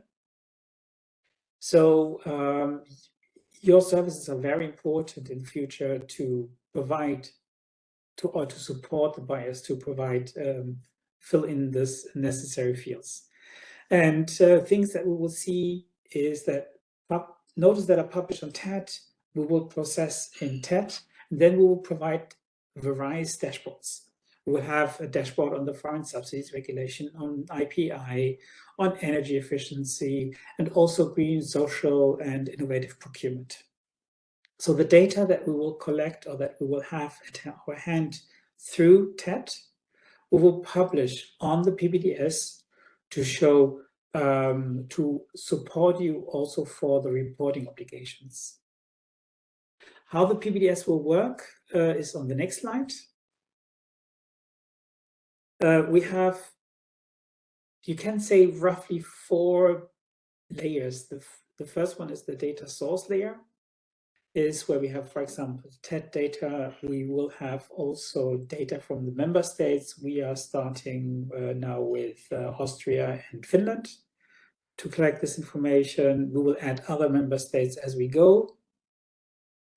And then we have this integration layer. So all the data that we will receive, we will map to the e-procurement ontology, which is provided by the Publications Office together with a community who will do some quality checks and who will provide some sophisticated analytic services to work with this data. And then we'll provide the information to various user groups that could be citizens, it could be even buyers, policymakers, also you, if you're interested in this. We try to make it as user-friendly as possible. We will provide, even if we have the PBDS in the future, also open data that you can reuse. We will start with the indicators that we use already for the single market scoreboard. But we will enhance this. We will provide dashboards on data quality. And even though we currently see that, I saw it in one of the Slido questions that the data quality is currently not so good for eForms, and I agree. Sometimes I think it's the most normal process that when you start to have a new system that you have in the beginning worse data quality, that we'll see that we'll have better data quality on eForms as in the coming months. And we actually have a collaborative approach, especially with the member states, to work on the PPDS. On the next slide, just a very short timeline. So we will connect interested member states in this, especially we started and we will continue to do this in the next year. We plan to go live with the PPDS around summertime. We will enhance, we have some very basic data analytics currently, but we will enhance this in the next year. And one aspect that is very, very important is to analyze the data quality. So with this, I'm already coming to almost the last slide. We have a communication on the PBDS, which you can find under the link that you will have access to. Also, what I would like to refer to is the just released report from the European Court of Auditors on public procurement in the EU, where they realize, or where they analyze that the competition is getting less in Europe. And that is, of course, something of concern for us that we will look into, and to see how we understand how public procurement better works. How can we see that some member states might be more advanced in specific aspects than others? What can we do to increase, again, the competition in Europe? Because that is what public procurement is about. And the last slide is just to inform you that on the 1st of February, there is an open source conference organized by DG Connect in Brussels. It is a physical meeting. They will discuss about digital autonomy in various areas where we are using open source. And there will be one session dedicated to data spaces. And in this data session that we will share together with DG Connect, we will also speak about the public procurement data space, because we are using very extensively open source solutions for the PPDS, so that you have the possibility, or that the member states have the possibility, to replicate what we are doing for the PPDS. With this, I think it's 29. I'm finished. Many thanks for your attention. Thank you, Mark Christopher. Also, perfect timing. So thanks a lot for sharing all this information with us. And I hope you will stay for the afternoon, because there are a couple of questions for you, both in the chat. Yes, I will be there. And in Slido, so that's very good. So let's profit that we are keeping to the schedule, and let's pass the floor on to Yanis for what's coming next as regards SDK. So Yanis, floor is yours when you are ready. Thank you. I'm just about to share my screen. I'm not sure if I shared the correct screen. Can you see my screen? You're sharing a screen, however, it's not full Yeah, screen. I think I'm sharing the wrong screen. So yes, I should be sharing the correct one now. Yes, now it's all good. All right, let me just get rid of the things that I don't need. Give me a second. Where is WebEx now? It's here. No, it's not here. Where is WebEx? I lost the WebEx window for some reason. I don't know if you see it. The screen is good, Yanis, but yeah, WebEx disappears when you're sharing. So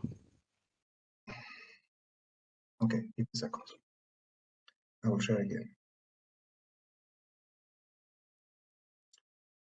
Okay. Now that should be better. I hope. All right. yeah, all good. Okay. So hi. I'm happy to be with you again.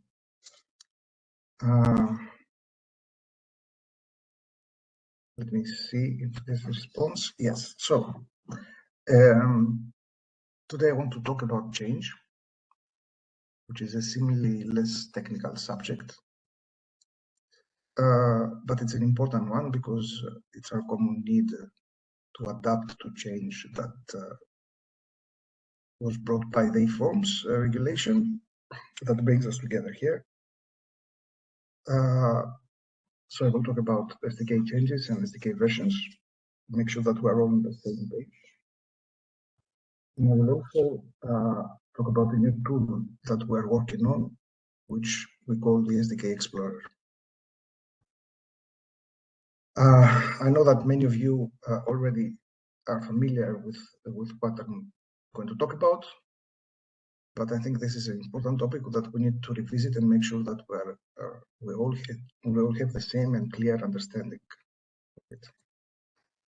So, what are the types of changes that we see in the SDK?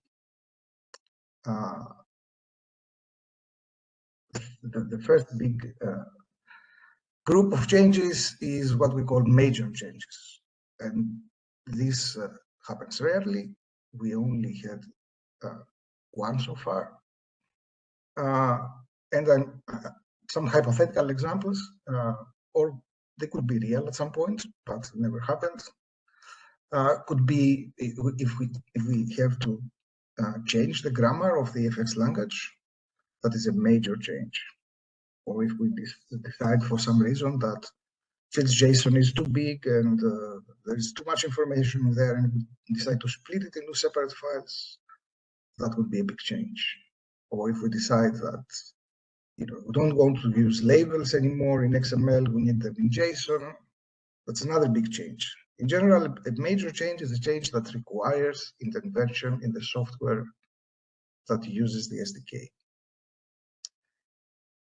Now, apart from major changes, we have to do some minor updates. So maybe we need to add a new rule, or add a new field, or improve a notice type definition file, which defines how the forms look like on the screen, things like that. So these are not major changes because they don't change the nature and the type of information that is in the SDK. So theoretically, applications should be not impacted by this type of changes, but we will talk about what happens in practice and what we deal with it. And then finally, there are corrections. So mistakes happen. Sometimes you might release a version of the SDK and you realize that something needs to be fixed. You have a typo, you forgot to include a label, something trivial. So these are the three main type of changes. Okay, major ones they happen rarely, minor ones now in the beginning they happen more often. Later they will happen more rarely, and corrections whenever needed. Now these types of changes are mapped to the version number of the SDK, and so the first number indicates the major version, the second the minor, and then the last one represents any corrections that were done to the minor version. You all know that, okay? And we call them major version number, minor version number, and patch number, or revision number usually.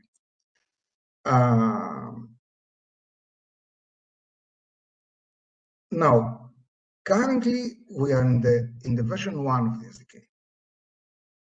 The latest release of version 1 is 1.10 something, last week, 1.10.0, but basically it's SDK 1. And it was released in August 2022, and since then it has not changed. We're in the same major version, and no major changes has happened to the SDK since August 2022. The next SDK version will be version 2, and it will come sometime in 2024, roughly 2 years after the first major release.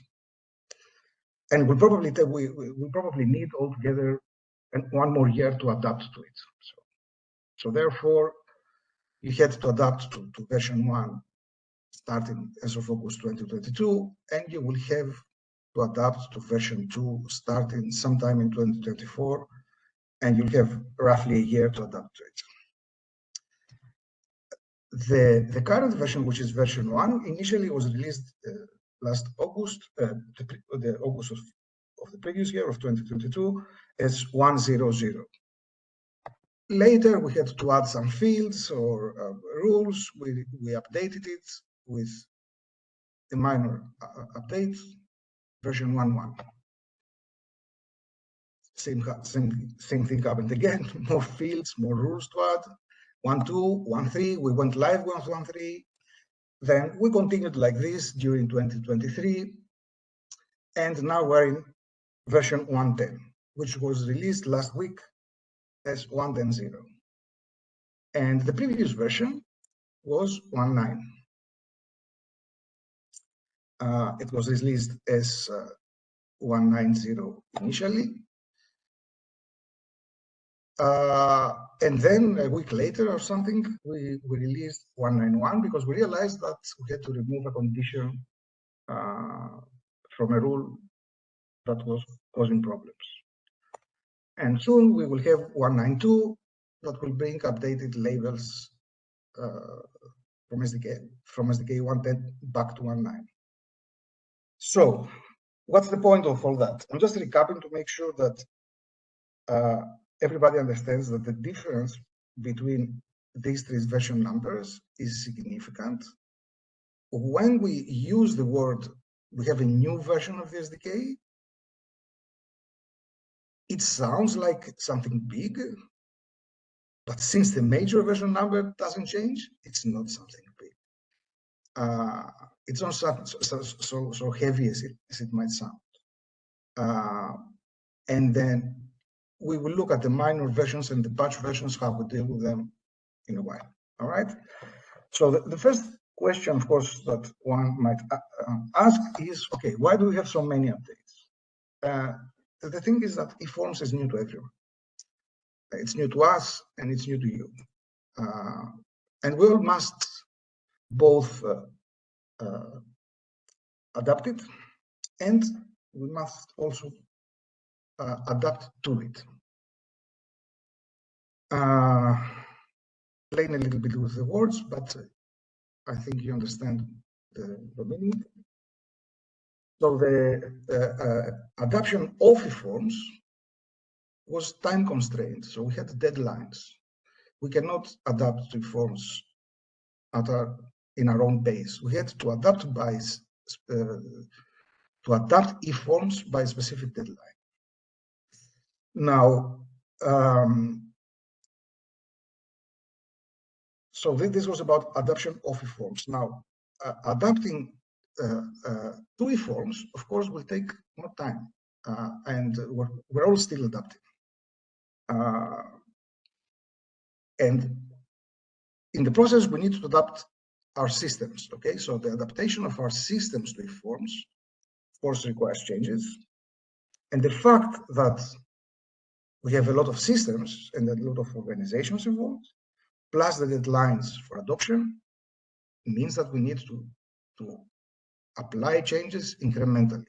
We cannot sit around and wait to have the perfect SDK and the perfect definition of eForms and specification. We have to do it gradually, incrementally, because there is a lot of organizations and people involved around this, and because there are deadlines. So therefore, what we did is we decided that we have to use a strict version scheme to control changes incrementally. That's why we have SDK version numbers. We indicate the type of the change in the version number so that applications know how to treat each new version and understand without having to inspect the changes, whether this version contains a major change and therefore the application cannot use it until it is updated, or the change is minor or a patch.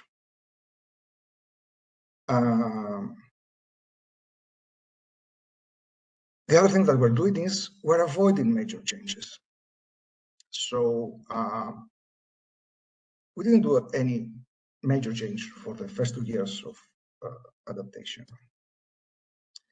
And of course, like we said, we release any minor changes and minor updates, we release them incrementally so that the progress can be done by all. We have a microphone, I think, that is, I'm hearing some sound, sorry about that.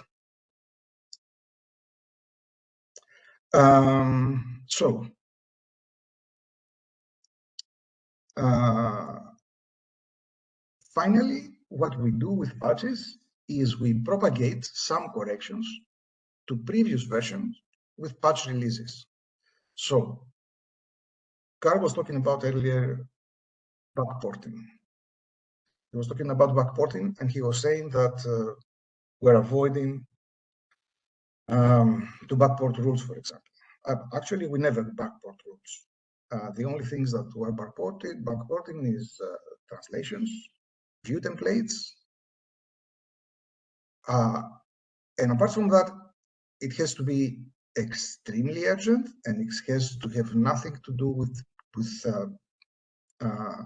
validation. So we're not going to add fields. We're not going to backport rules. None of that stuff makes any sense. Every new minor release of the SDK is there to fix the previous one. And every new, like every new patch makes a small correction to problems in the previous patch, then the next minor release is there to fix, improve, update the previous one. We don't backport anything. The only reason that we're backporting translations and view templates is so that eSenders that did not have yet the time to move to the next minor version can already benefit from corrections in translations or view templates, and that's all. Now the question is, all right, theoretically, all that stuff, more or less we know. But minor updates still have major impacts. And that's true. They shouldn't, but they do. So why? Now, of course, one reason that they have major impact is that not only all of the centers have developed metadata-driven applications, and that's understandable. So for any application that is not metadata-driven, they will always have impact. There is nothing you can do about that apart from switching to a metadata-driven approach gradually in the future. We hope and expect that we will see more eSenders gradually shifting to a metadata-driven approach. For those eSenders that have metadata-driven applications, of course, there's not much impact. Usually there is no impact, but sometimes there is.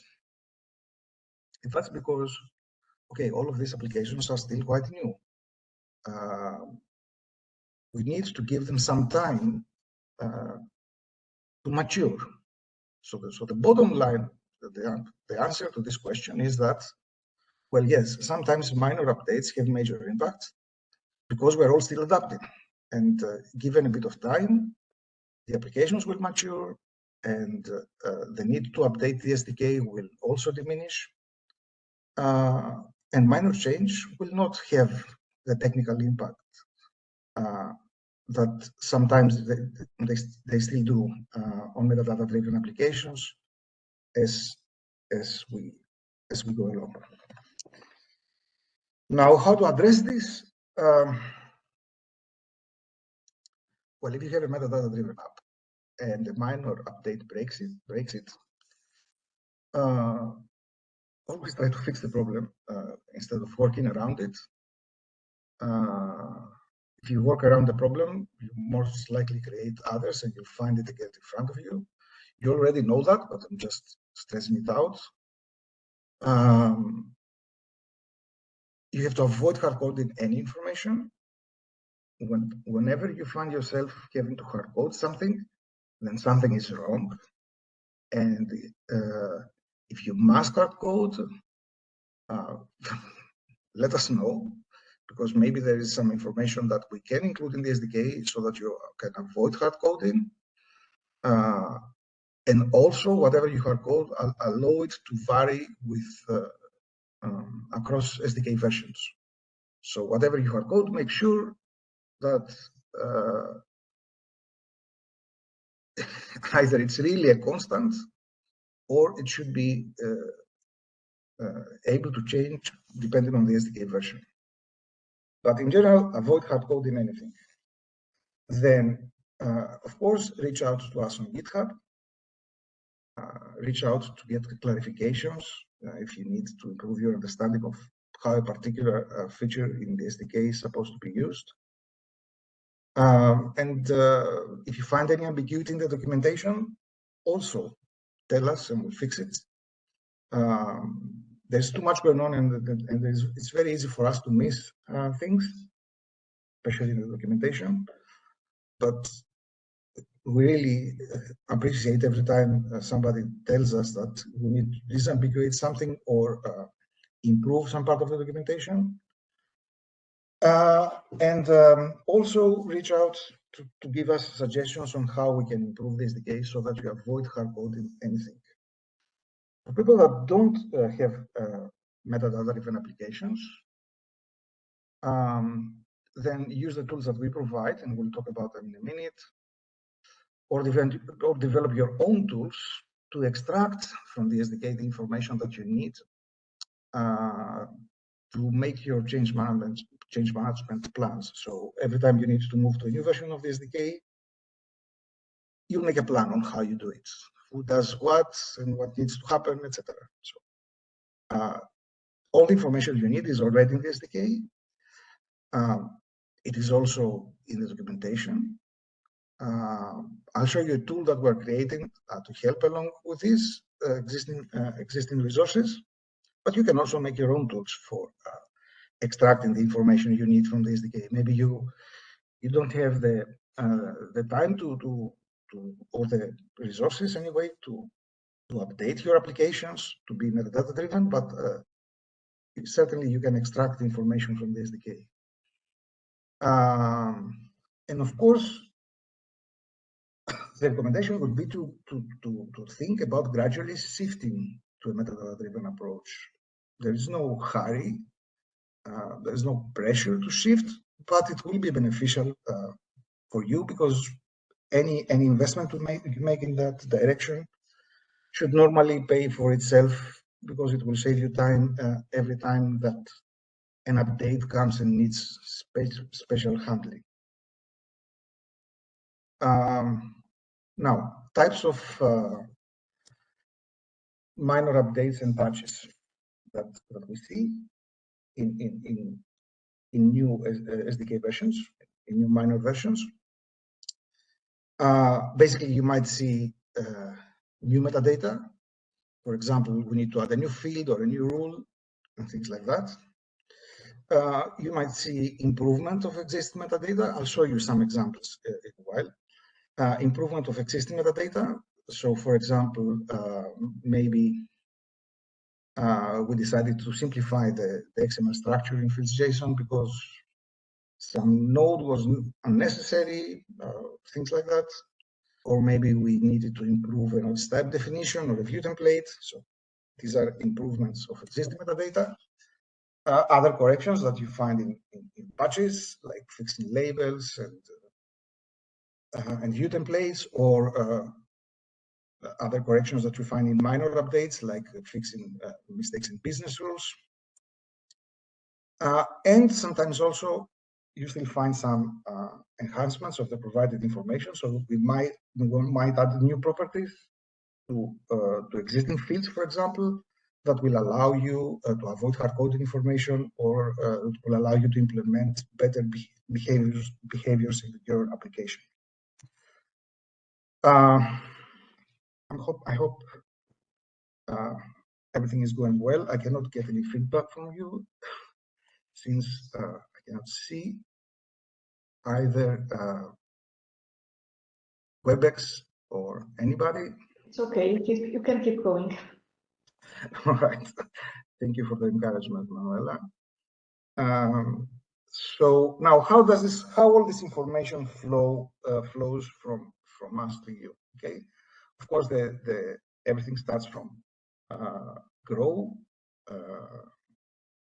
and Mark Christopher is working closely with us and the team of Grow to help us adjust to new policies. But after DG Grow, what we need to do is, of course, create a technical specification, and we need to communicate it with the eSenders who are implemented the applications.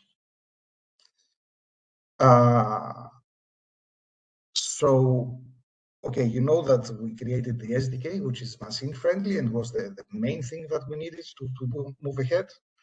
And the reason that we created is because we wanted to minimize the impact of change. But what about, so the SDK takes care of machines getting the information, but what about people? So the people-friendly stuff that we have created, the tools and resources, are the SDK documentation, which is mostly descriptive. There is the metadata reference, which is tabular, and you can find it on the documentation website, either as in the form of web pages or CSV files that you can open.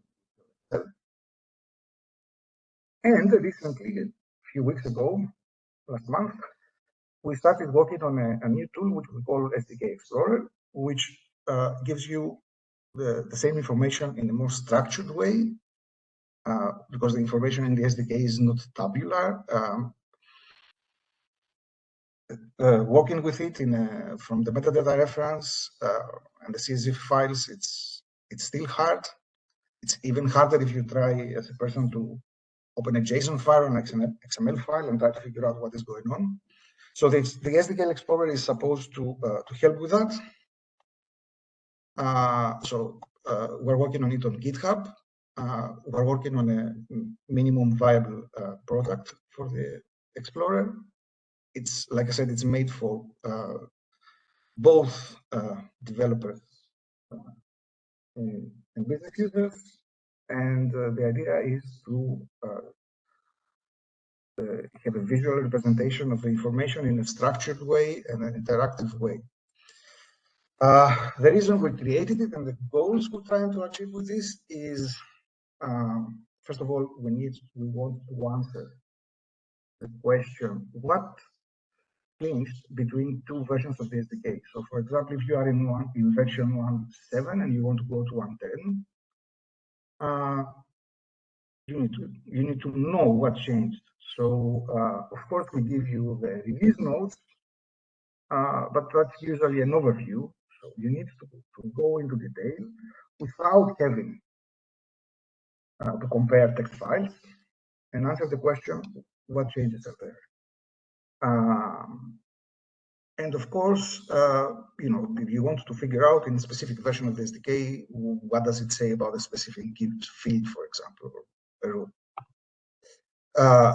The other goal that we're trying to achieve is to accurately summarize the changes between any two versions. So the README gives you an overview written by a human of what's changed since the previous version, since the previous release. But we need to create some tool that will allow us to summarize all the changes between any two releases. So that's the idea, to allow a detailed comparison and browsing of the SDK information without having to look into JSON files and XML, to make it more accessible to everyone. Use a simple interface, have it run on any laptop, especially for business users. Part of our intention is to help eSenders when they try to plan for their SDK transitions, and in general to improve the understanding of everyone of the information that is inside the SDK, its structure, the relationships in there, and how the information is organized. I will give you a quick demo. Keep in mind that this is something that we spent, I don't know, 3, maybe not 4 weeks working on it, so it could be very rough on the edges, but what you already see is, you see on the top left, okay, the name of the application, and the top right, you will see 2 drop downs, and it tells you you want to explore this version of the SDK in comparison with that version. And so currently I have selected both 110 in both of them, but if I want to compare 110 with, let's say, 191, it goes to GitHub, downloads both versions, compares them on the spot, and gives you the result. So currently I'm looking at the fields information that is in the SDK. Give me a second because I want to make the, okay. So I'm looking at the fields information. We also include information on notice types, code lists, schemas, translations, view templates. And there is on the bottom left here, you see we use a color code. So whatever is highlighted green is added, whatever is highlighted red has been removed. And the highlighted with this bluish color is things that have been modified. So now I'm comparing 110 with 191. Whatever is green has been added in 110. Whatever is red has been removed from 110. So it exists in 191, but it doesn't exist in 110. And the rest are modified. Whatever is just plain white has been unchanged. So if I click on any of these, I will see the details that are included in the SDK. If I click on this one that says it's modified, and I scroll here, I see that this assertion has been added to it. So in version 191, all these are the same, but for this specific field, we have added a rule, which is this one. If I keep looking, oops, this is selected. If I keep looking, I'll see for this one, for example, that the conditions for it being forbidden have changed. This pink reddish one is the old value, and the green one is the new value. So the red one is the value that was in SDK 1.1, and the green one is the value that exists in SDK 1.10. And if I look at them, I can compare them side by side, and I can see that there is a second constraint that has been added for x01 and x02, and I can see the condition in effects for the new constraint. And I also can see that now the field is mandatory. It didn't have any mandatory property, but now it has, and so on. And you can keep on exploring. If you are in 1.7, for example, and you want to go to, well, let's say 1.10, leave it like this, you will see that this field has been added. So this field doesn't exist in 1.7.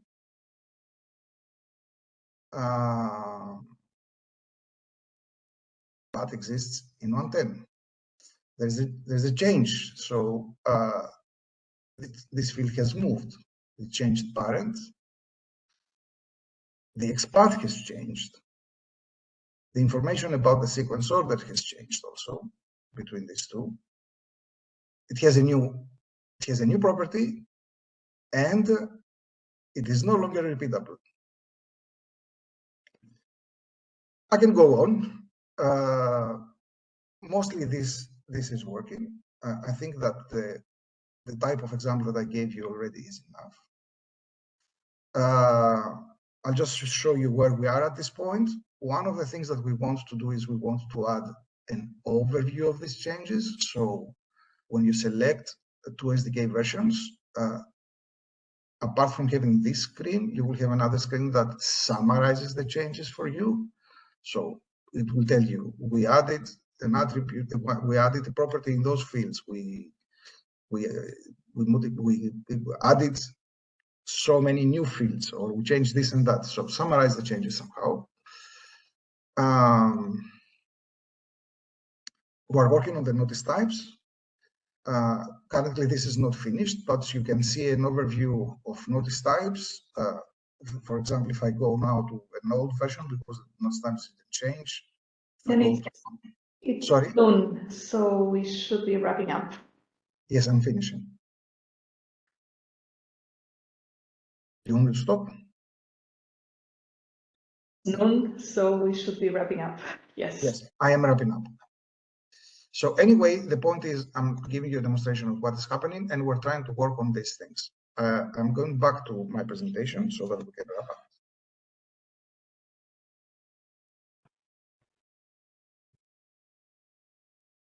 So what's next for this?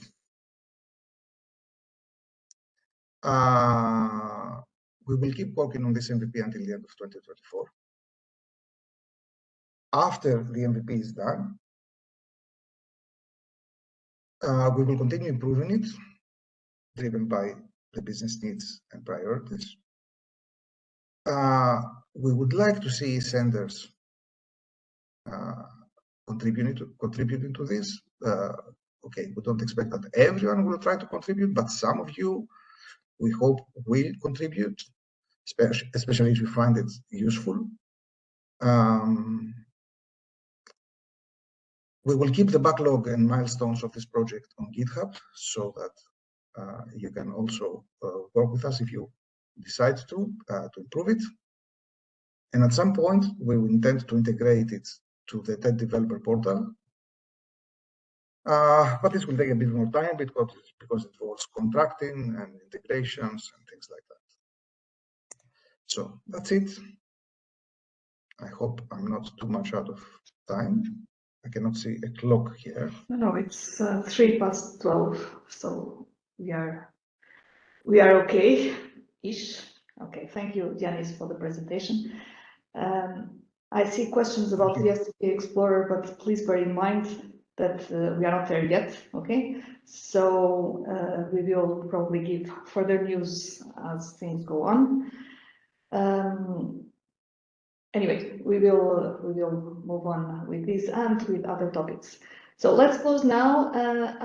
In the afternoon, we start at 2 o'clock Central European Time, as usual, and we will address the different questions that have been coming through Slido and through the chat.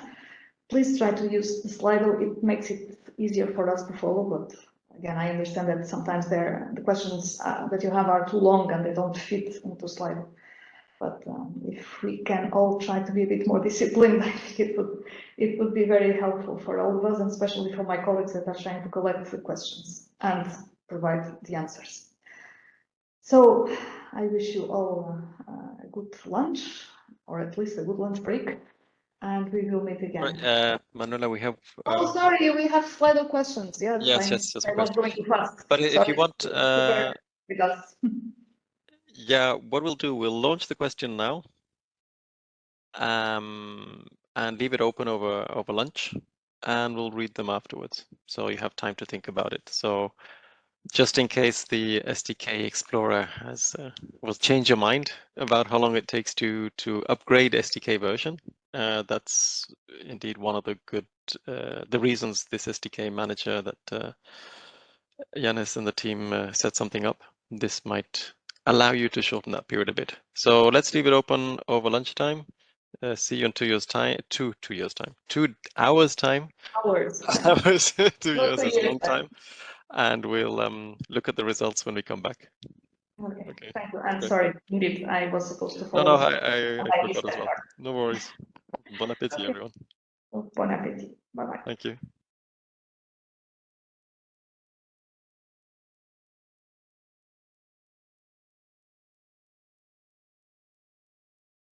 Good afternoon, everyone. So we are no longer in silence for those who were worried that we will not come back. We will start the afternoon session, and I believe that we will start with the Slido question that we sent out before we all went to lunch. So, Carl, I'm passing the floor. Yes. My colleagues could just share the Slido so we can close the question and just show the results, if that's possible. It's a question we opened before lunch about your plans for upgrading, because that's a subject that concerns us all. Thanks, Yanis. So we've got 27 answers, so we'll keep the Slidos at the end. So this is how long it takes you to move to new SDK version.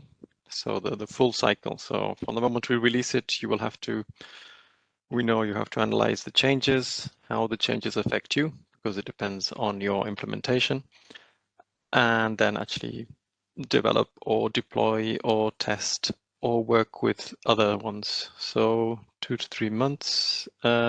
Yes, the first grade, we know the first upgrade will be heavy, because if you've just gone live, you've just about recovered from that, and already you're into a new cycle.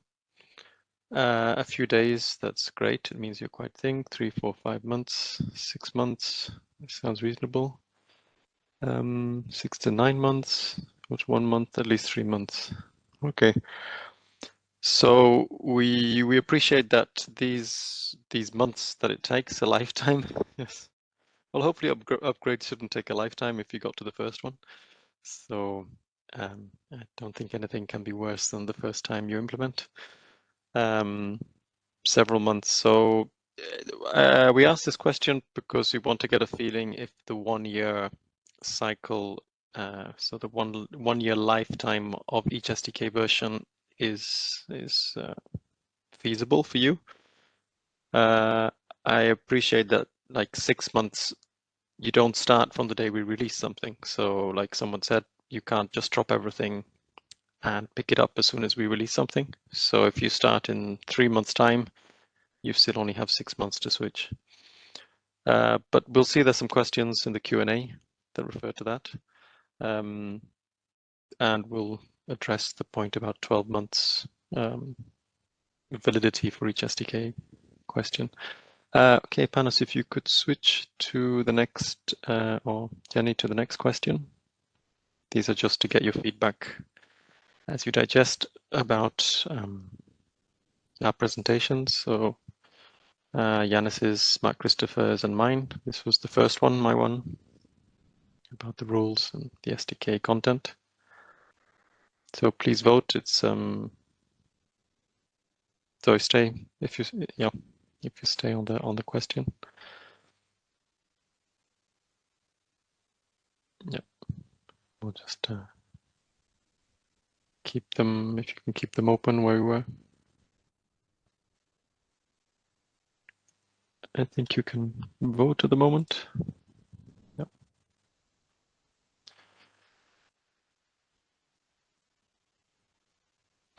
If you could just go back to the voting so we can see how many people have contributed. Not the voting, just the blind question where people can fill it in, because we can see how many people have contributed.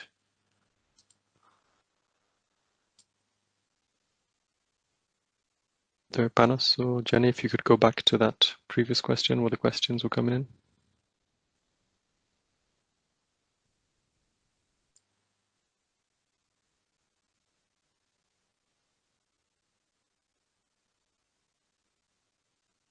Oh, Panos, can you switch screens in Slido so we see the question that was asked?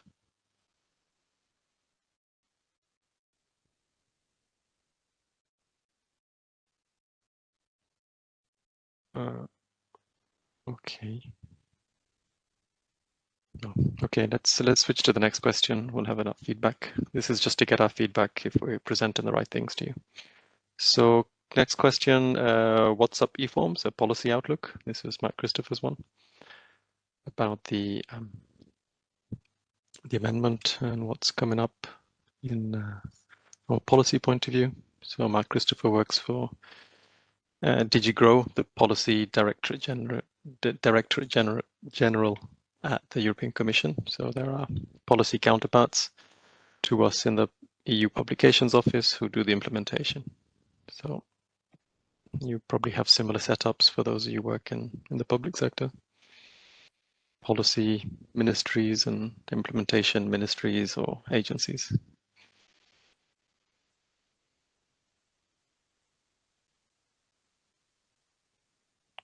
Okay, just give us a bit of a rating. We know actually the most popular presentation this year has been from the Belgian eSender. They're closer to your needs, but we'll try our best. And the last question is about Yanis's presentation about the SDK changes and planning ahead, and the demo of the SDK Explorer.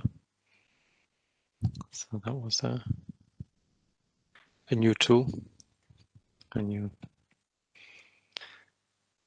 gift from our own St. Nicholas.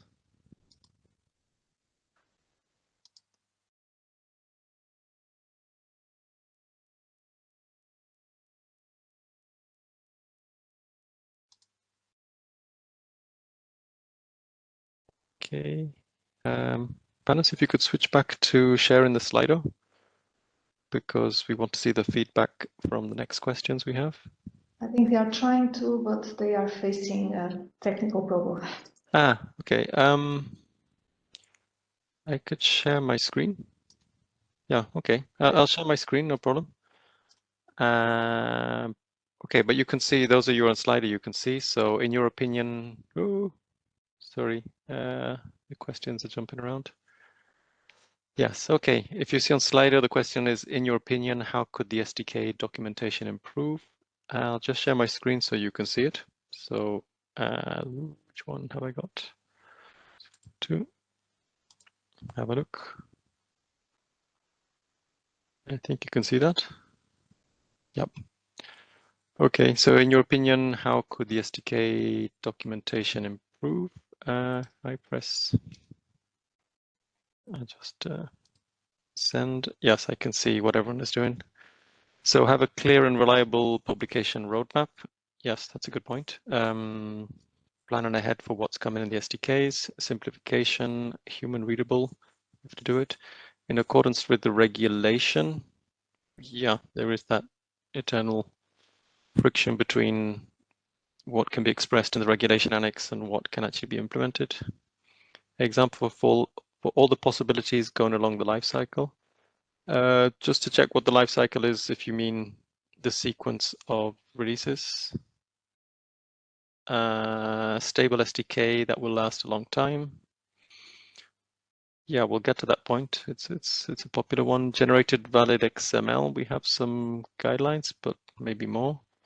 Error, improved error handling. Okay, so the feedback you get from CVS. Cooperate with country-level translations. Yes, translations, we have to get back to that. There's some cooperation going on right now. I think it has happened to get the translations right in the amendment itself. So the business term descriptions, but we have to do that with other labels that are in the SDK. Yeah, roadmap error handling, longer periods for SDK. Okay, we'll see that, because if you can't switch in up to 6 months, then if you have 12 months, you get a chance. Rules and conditions is human. Yep, hopefully today's presentation helped you get closer to that. There's only so much. Each rule has to be technically valid. So you can't get away from you can't get away from basic logic, and you can't hide everything, but the messages should be clear. Improving contract award notices, improving how to fill them, or information how to do them. Contract award notices are complicated, that's true. Better view templates, yeah, that's ongoing work. Every SDK improves those. Simplification, yeah, want to do it. Humanize, improved. Less rules. Yeah, yes and no. We do need the rules for the quality. So you'll see the rules keep going as we go along. So by adding it in successive SDKs, you can increase progressively as well. So you're not stuck with too many rules in one go. What have I missed? The law. Maybe some of the text split up. I will have a look. Okay, yeah, we have to work on translations, roadmap, error handling. Yep. That we'll work on. Okay, let's move to the next question, so we have time for your answers later on. Let's move one more. Next question, please. Yeah. Okay, so this is a question about eForms came with a bunch of new things. In many cases, it's just a different, more complicated way of having the same information, but some features are actually new, so they didn't exist before. So this is to find out which ones that you're actually using.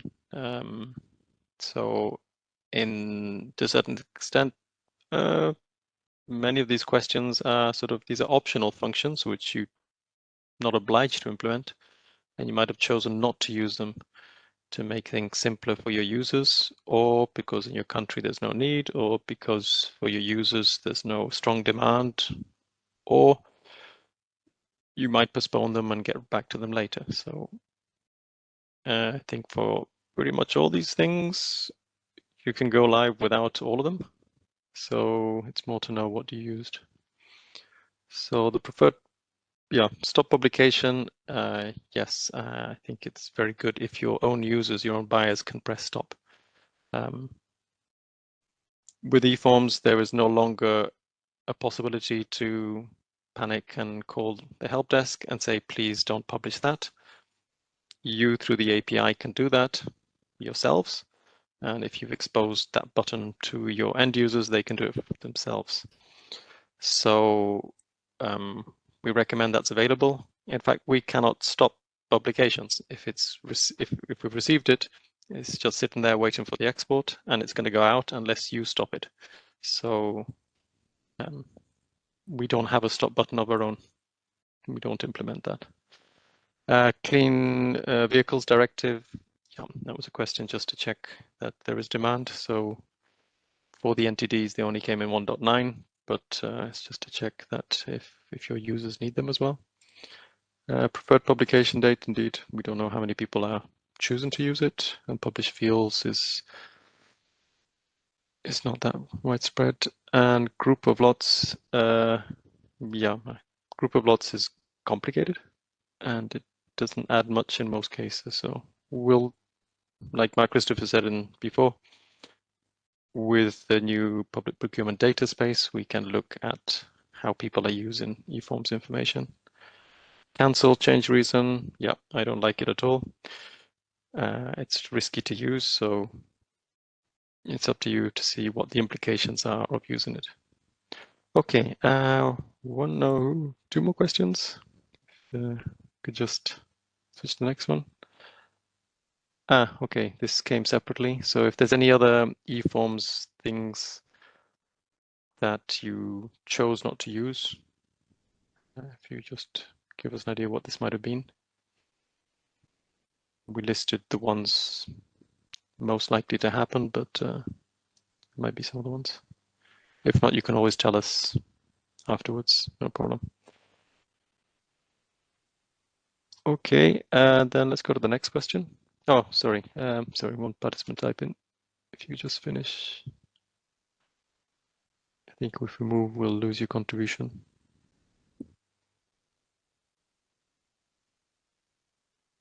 So eForms comes with a bunch of optional fields as well, but strategic question, you have your own. Okay, next. Okay, let's go to the next question. Thanks for that. We move on.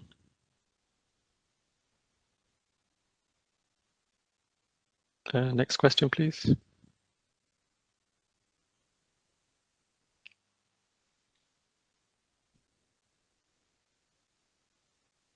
Can we go to the next question?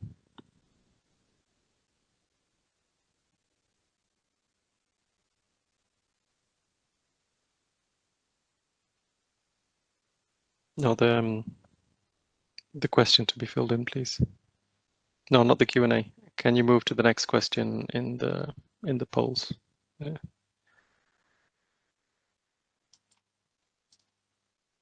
Okay, so this one, if you can see those on the polls, you'll be able to see how many eSender or eForms workshops you'd like next year.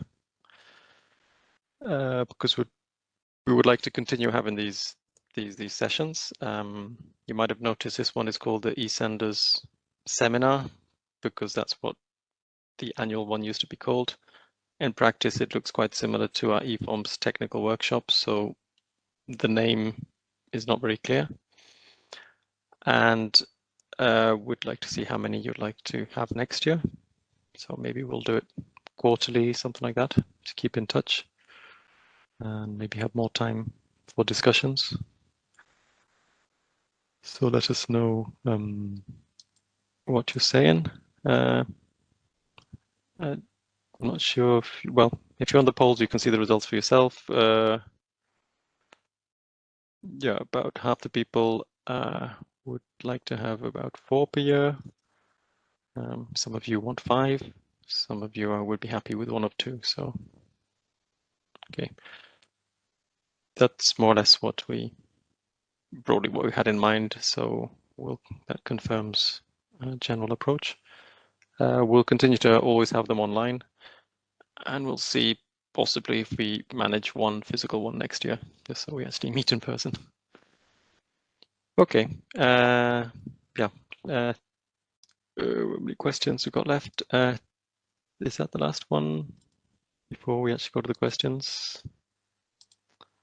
How many? Yes. Okay. Sorry. Let's leave it for now. Okay. Let's go for the questions.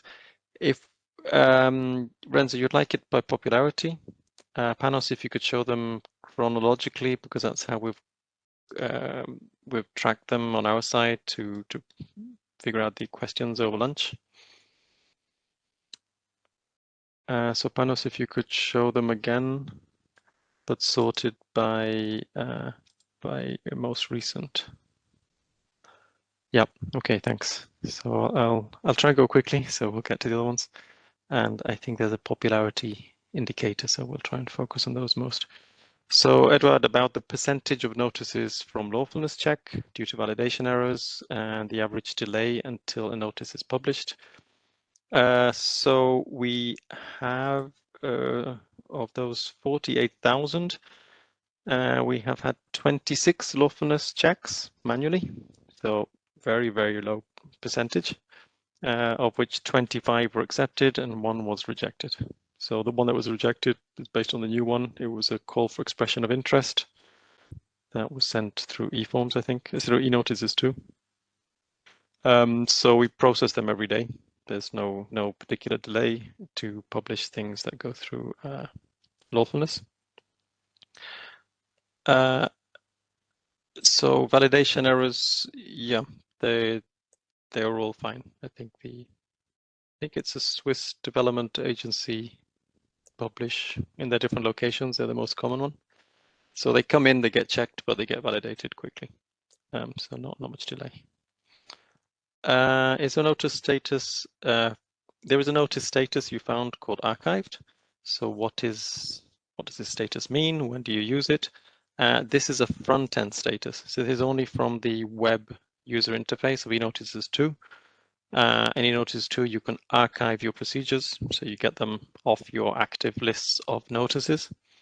If you're just using the API, you will never get the status and you can never provoke it. So if you got that, it's because you went into the UI and archived it for some reason.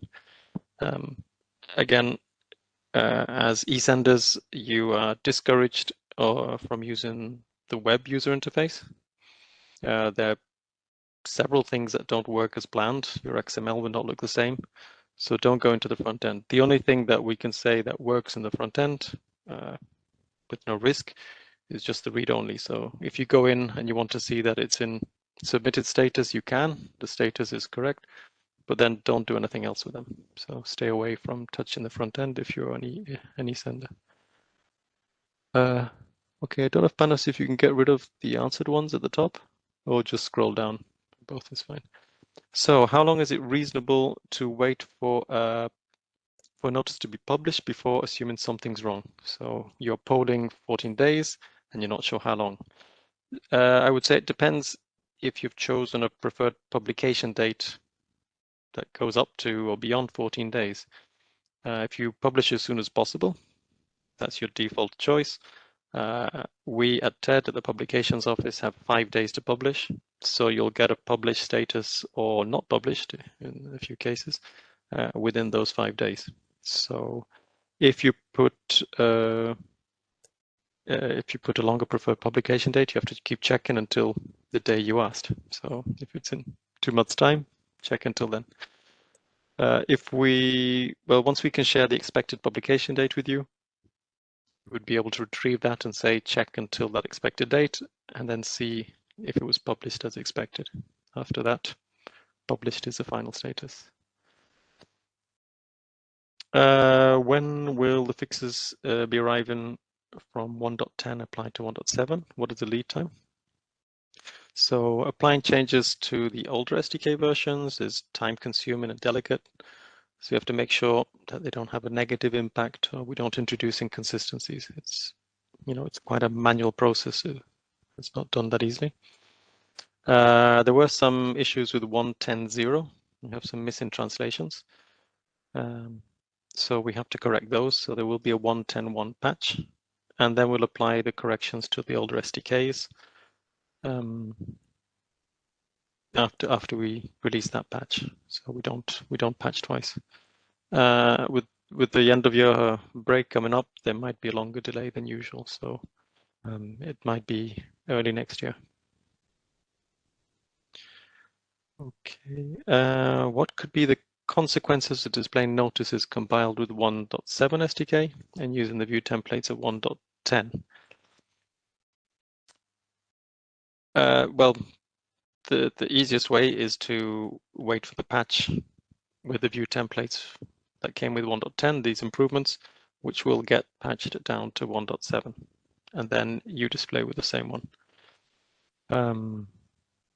So that's the simpler answers. Technically, the viewer will detect the version you are sending it in and will apply the view template. So that's our TED viewer. Locally, you might get some strange inconsistencies. So I think there's nothing stopping you, but don't expect anything to work as you expect. Okay, the one about formatting. Are we considering the possibility of allowing some basic text wrapping options like line breaks and lists in the fields with hundreds of thousands of characters? So the current run-on text is just continuous text, is difficult to read, and also it will also be difficult for economic operators.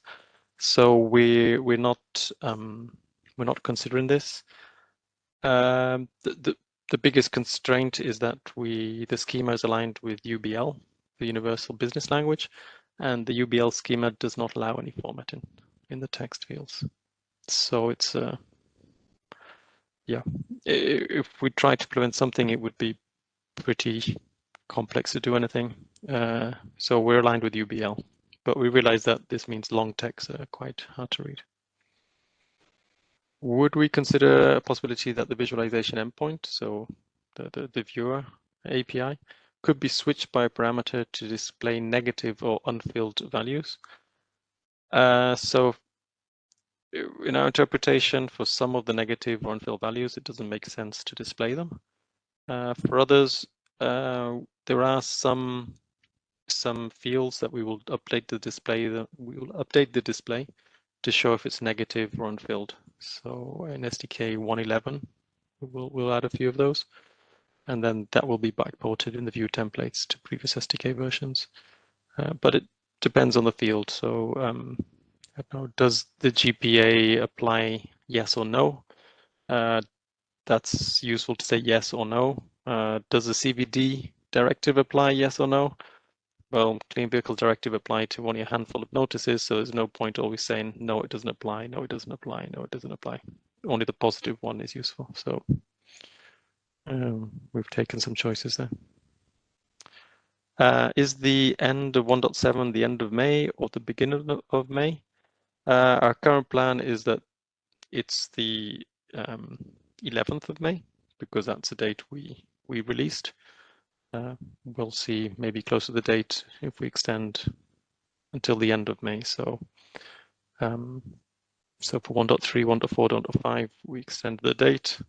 We could go till the end of May. So the basic one is on that page I announced earlier. So active versions. By default, it's 12 months after the release date. Can we explain why HTTP www is a requirement for those business terms which take a URL? Can't you just begin without the www? The regular expression requires that you start with HTTP or HTTPS or FTP, but there's no requirement to enter the www as well. So I know I often use ted.europa.eu. There's no www and it's good enough. So Connor, that shouldn't be a problem. Indeed, www is a bit redundant these days. The current display only refers to the GMT time zones, such as +1 or +2. Is an option to include the standard GMT notation in the display, or to issue some sort of legally binding announcement on the TED website regarding this matter. So at a technical level, it's the XML, it's the W3C schema for times, and it only offers offsets in the time and the date elements. So you can't say it's GMT, you can't say it's Central European time, just like that. It's just an offset. Possibly we could see if when we display we add something, if we know that +1 is GMT. Although we'd have to put, Central European time, Central European summer time. They are different time zones, so +1 or +2 can mean different things. Then on your front end, you can also assist the user to help them put them in with your own list that will enter +1, +2. But at a technical level, it's only ever going to be +1, +2. And legally binding, there is no legally binding, it's just +1, +2. The rest is just helping the user input or to read. Would it be possible for the HTML and PDF versions displayed by the visualization endpoint to include the BT identifiers, or at least have an option as a parameter so it can be turned on. Yeah, we see what you mean, but it's not something we are developing at the moment, so we don't have that. We don't have that active. We don't have that planned. Given the importance and oftentimes the urgency when it comes to deadlines of the problems you try to communicate, could you provide a platform where eSenders could expect prompter responses to questions like these? Yeah, we know the help desk are very busy these days. Also because they also support our eNotices 2 users as well as you as eSenders. So we respond as fast as we can for business and operational ones. If it's purely for technical questions about the SDK, you can go to GitHub, but I suspect you're asking more about particular notices which might be getting stuck. So if it's about validation rules, again, we encourage you to get very familiar with those rules. If you see a problem with the rule, you can tell us in the SDK, in the GitHub, about if you think the rule is wrong. So the SDK, you think it's wrong, you can contact that as well. Yeah, this is a very popular question. Is there a possibility that a future SDK version will be good enough to be supported for a longer period than just 1 year? Yeah, there's lots of things to say. I'll try and summarize what we've said in various different contexts. So from our point of view, each SDK version brings improvements. So you might get a better way to more information of how to build your XML. We can add more rules. So maybe not better rules, but more rules which will make the data better.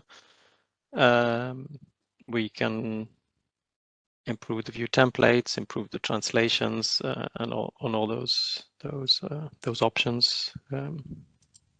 Some of them implement your feedback as well. But there's lots of reasons why an SDK is never going to be good enough for more than a year. There are also business or legal reasons why an SDK at some point becomes, I would say, obsolete or a bit old from a business point of view. So these new foreign subsidies regulation or the IPI regulation, if you're on an old SDK, you won't have them. So sure, you could continue submitting, but your users will not have access to these regulatory fields. And those will come within your SDK. We're not going to go back and try and repackage an SDK and try to make it consistent. Each SDK is consistent. Then there's some simpler examples. So if you're an old SDK today, you can certainly still submit notices with amounts in the Croatian kuna currency. Croatia moved to the euro almost 12 months ago now. Yeah, theoretically, we should even go back and patch SDKs and block it, but okay. By principle, we don't block old L versions. If you want to have valid currencies, you shouldn't be using the old code list. Next year, we will have a code list with nuts 2024. There's a new nuts code list. For the SDK, it's just a code list. But for a year or so, you will all be sending us nuts 2021 content. They're not massive changes, but at some point, we want everyone in nuts 24. So if we leave things longer than 1 year, the content is just not as good. Technically, yeah, we could keep SDKs kicking around for years, but from a content, we have to keep improving the content. So we've settled on 1 year because it's easy to remember. We think it's about long enough for everyone to switch. And again, you pick your SDK, the one you want to go for. I mean, you've all figured out you have to find a later one to switch. So, Christopher, you want to add to that? I could say something. Yes, I could add something. Maybe even if this would be technically possible to have a longer duration, there will be the eForms amendments that will maybe hinder this in the end. So I think we have to really see on how the process is with future eForms amendments, because that will have an impact, of course, of the timelines of the SDKs. So this I just wanted to give to Yes. Yeah, thanks, MC. Yes, indeed. From a policy point of view, there are demands as well. So there's good reasons all round to have it. But yeah, so I think we talk about it each time. Can't we just stabilize the SDK? And my feeling is the SDKs we're putting out are more incremental now, even though each SDK has its effort to upgrade for you because it might affect you in different ways.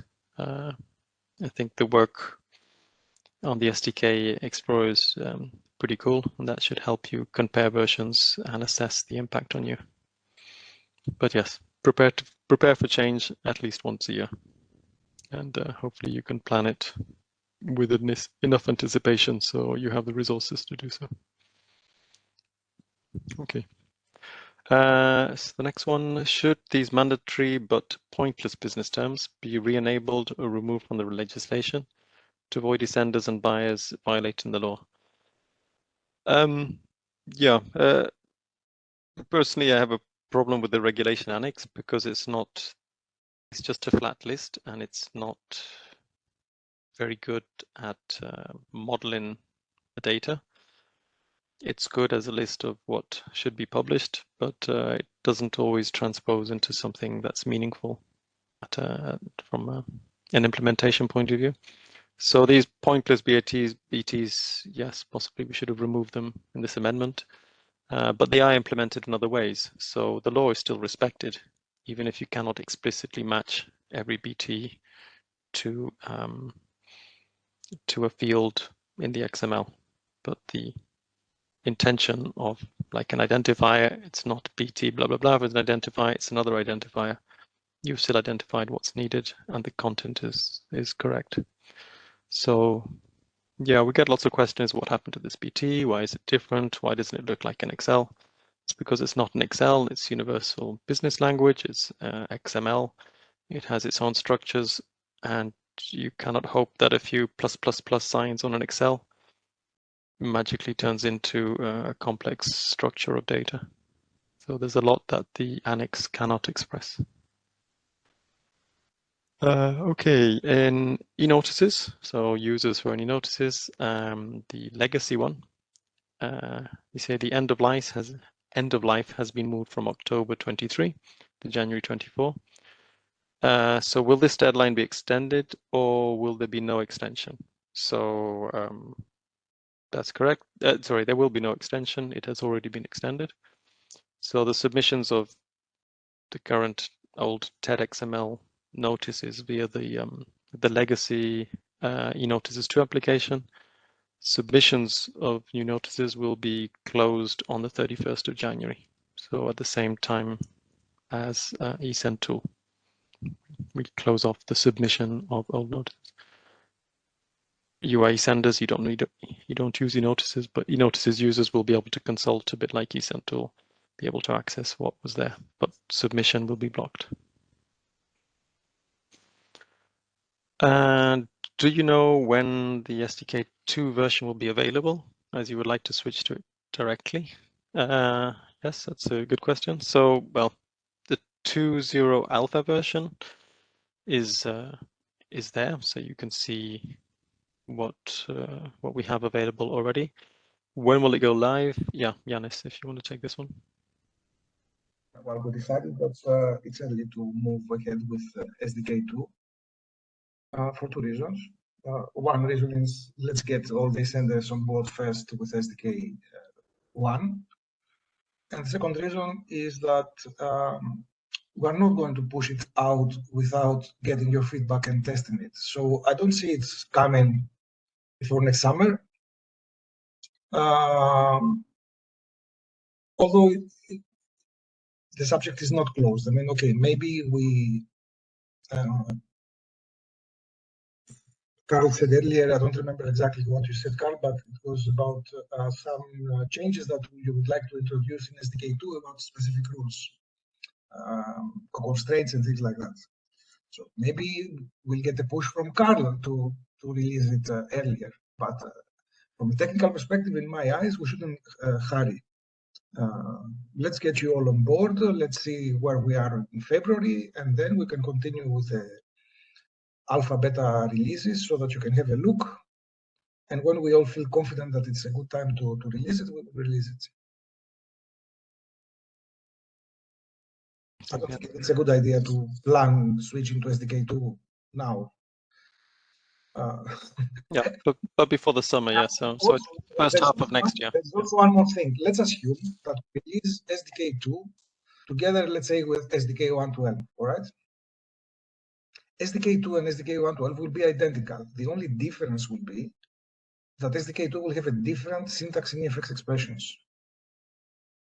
Unless there is something really pressing, we do not intend to make any other change in SDK2 apart from the EFX grammar.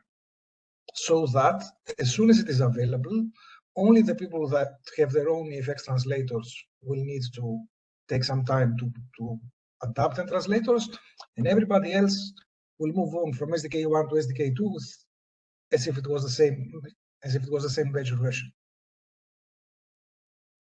So that's the idea. Yeah, great, Jens. Thanks. Yes, if you're not using EFX directly, SDK2 shouldn't affect you. But yes, we'll have SDK 1.somethings coming still in the first half. Okay. Yes, question: if a notice is cancelled, it will be marked as cancelled, but it stays visible. In the documentation, we say, in the case of many clerical errors, it's possible to cancel a notice, which will cancel the notice itself and make it null and void, but does not cancel the procedure. So will this be corrected? Will the cancelled notice be removed from TED? So yeah, this is a problem with the cancel change reason. A notice that is published in the official journal stays published forever. Meaning 10 years online on the TED website, and then we take them offline and they sit in an archive forever, long-term preservation. So a notice that is cancelled will actually exist twice. The original notice, and then the change notice that says that notice should never have existed. So it's a little bit counterintuitive. That's why we don't particularly recommend using cancel. But yes, there's no way to hide what you've cancelled. If you publish something but for competition in particular, the best thing is just to say we award it with no winner and say, forget it. That competition should never have existed. That's the cleanest way to wrap things up. Again, the next question, the one at the bottom now, is it definitely possible to have a stable and final version for several years of SDKs? Your way of practicing requires us to change version every 2 months. If we skip a version, we must check all changes to rule fields, translations, and final text. It's unbearable. Yeah, we know it's hard. We know it's hard because we spend our time building SDKs, and that's hard as well, and getting our applications to move to each SDK as well. We try to design our own applications to make it easier to move SDKs. Hopefully the SDK Explorer helps you with the changes. But at the same time, we're not going to hold back on putting out new SDKs because they are features that can be useful. So we could have one SDK once a year, and there would still be a massive number of changes that you need to assess. So if we have a version every 2 or 3 months, we think that's a reasonable way to push out the changes so that everyone can benefit progressively. But yes, see the other question about good enough SDK versions. Okay, in the case of countries outside of the EEA, like United States, the country codes were accepted in the nuts code fields, like BT 507. Now they aren't because of CVS validation. On the other hand, the submit API still accepts them. What's the reason for this difference? We're trying to figure this one out. So the user interface and the API have the same rules. It's always CVS.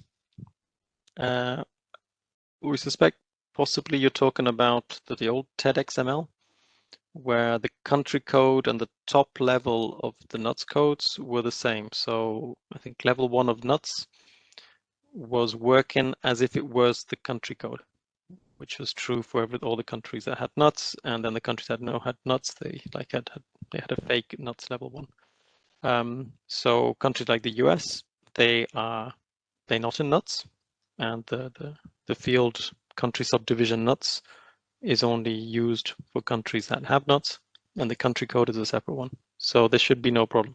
If you're trying to get the US into the nuts subdivision, it won't work because US has no nuts. You only put it in the country code.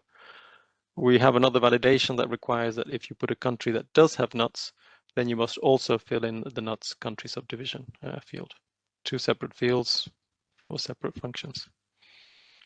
So have another look. US goes into country code, nuts code goes into nuts code. So the next question is about several countries that were removed from the nuts code.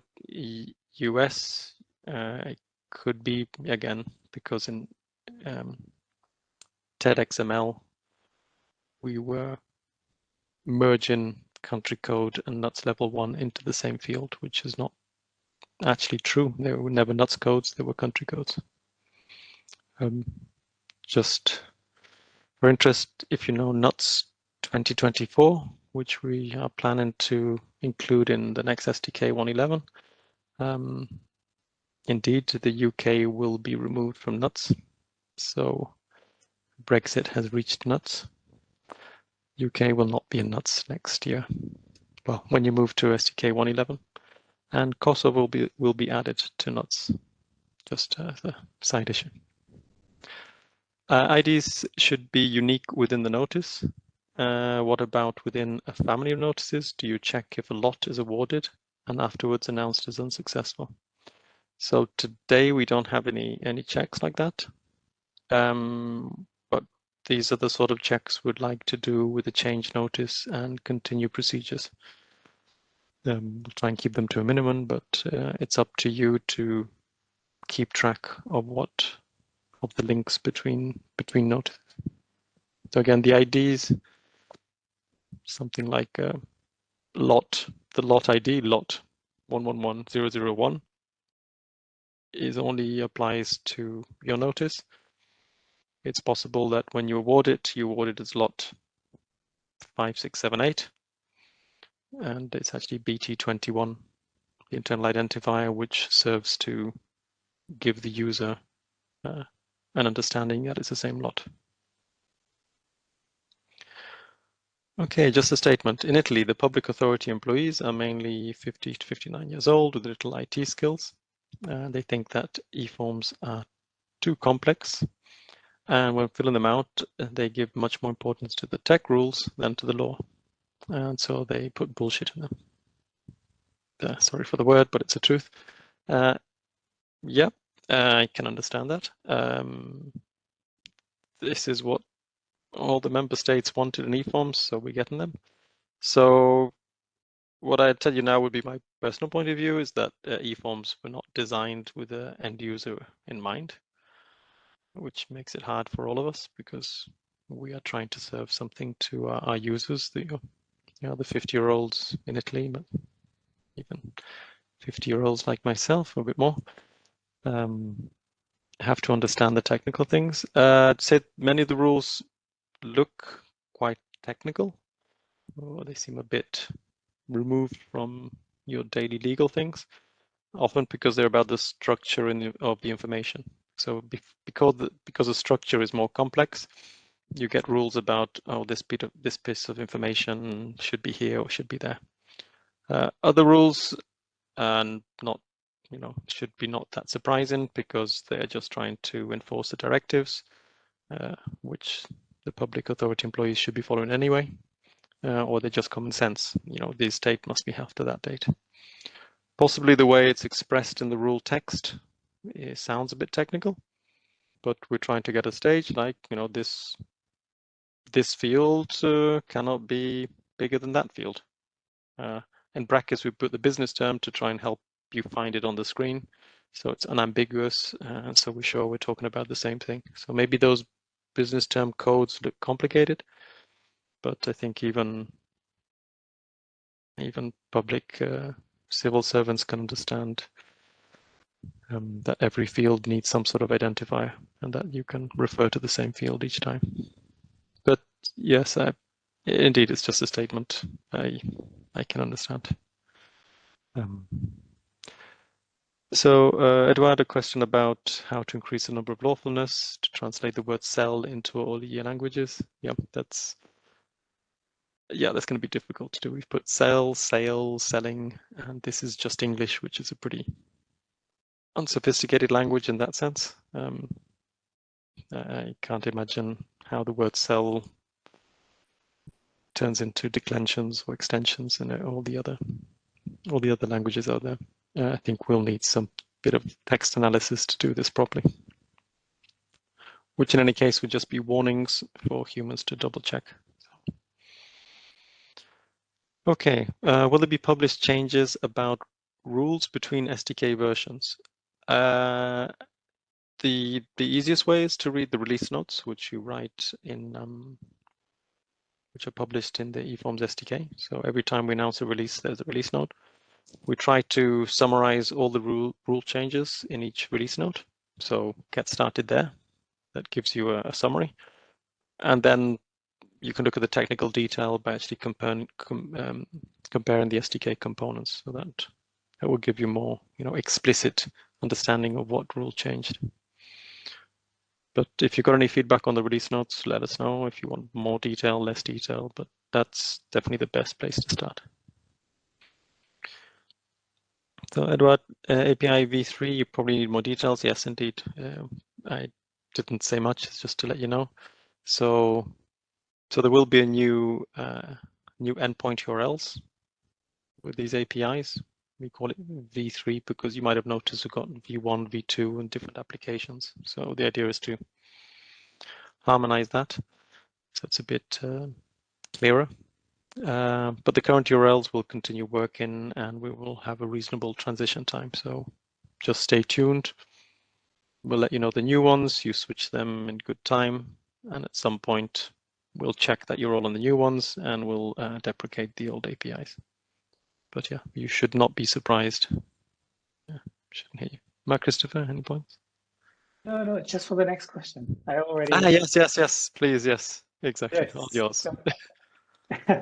Thanks. Any plans regarding improved integration between eForms and ESPD? The current approach does not fully support the variety of possible ESPD versions and use cases.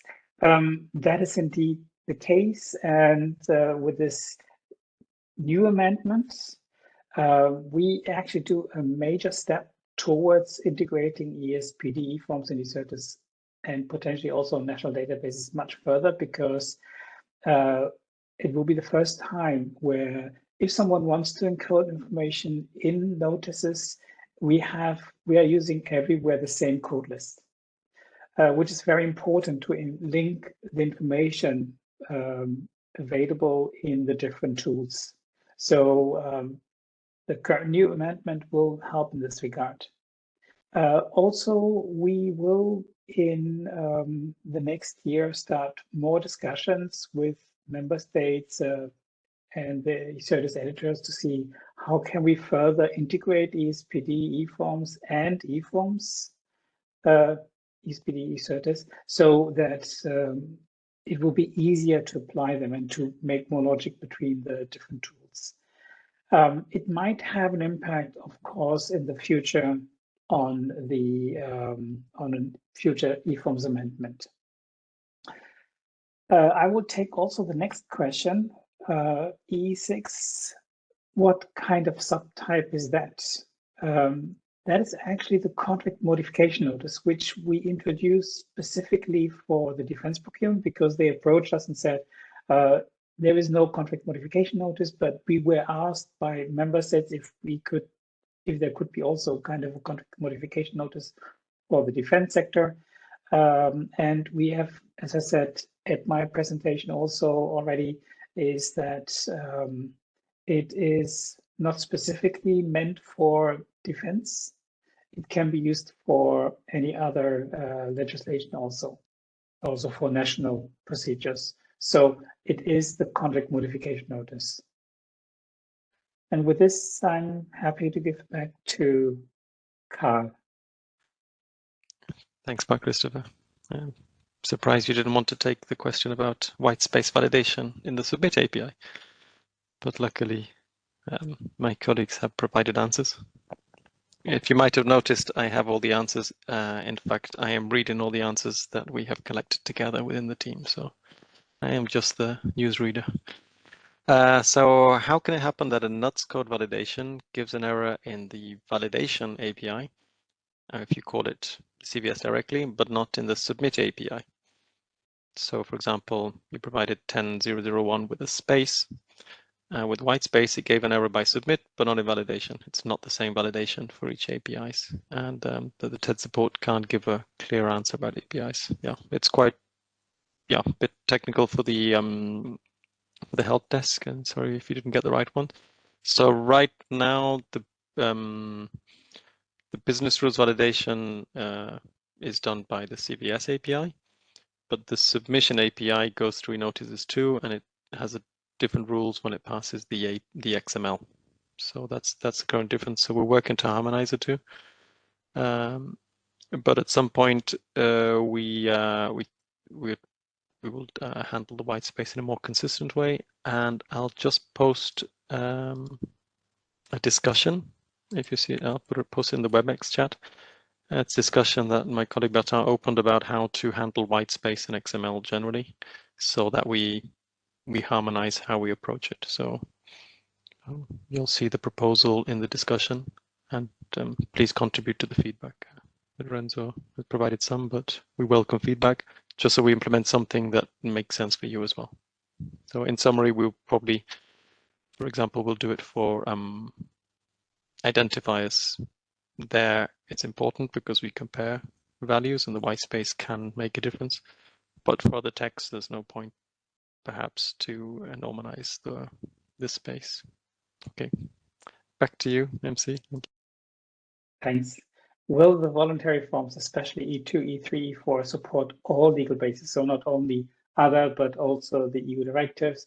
On national level, it makes perfectly sense to publish a simplified CN within the legal framework of the standard directive. The person who wrote this, is it possible that you sent me more information about this? I would like to clarify this with the colleagues who are in charge of procurement. I personally don't see any issues with it, but I would like to discuss this with them first. So please feel free to reach out to me or to OP so that I can discuss this further on our site. Many thanks.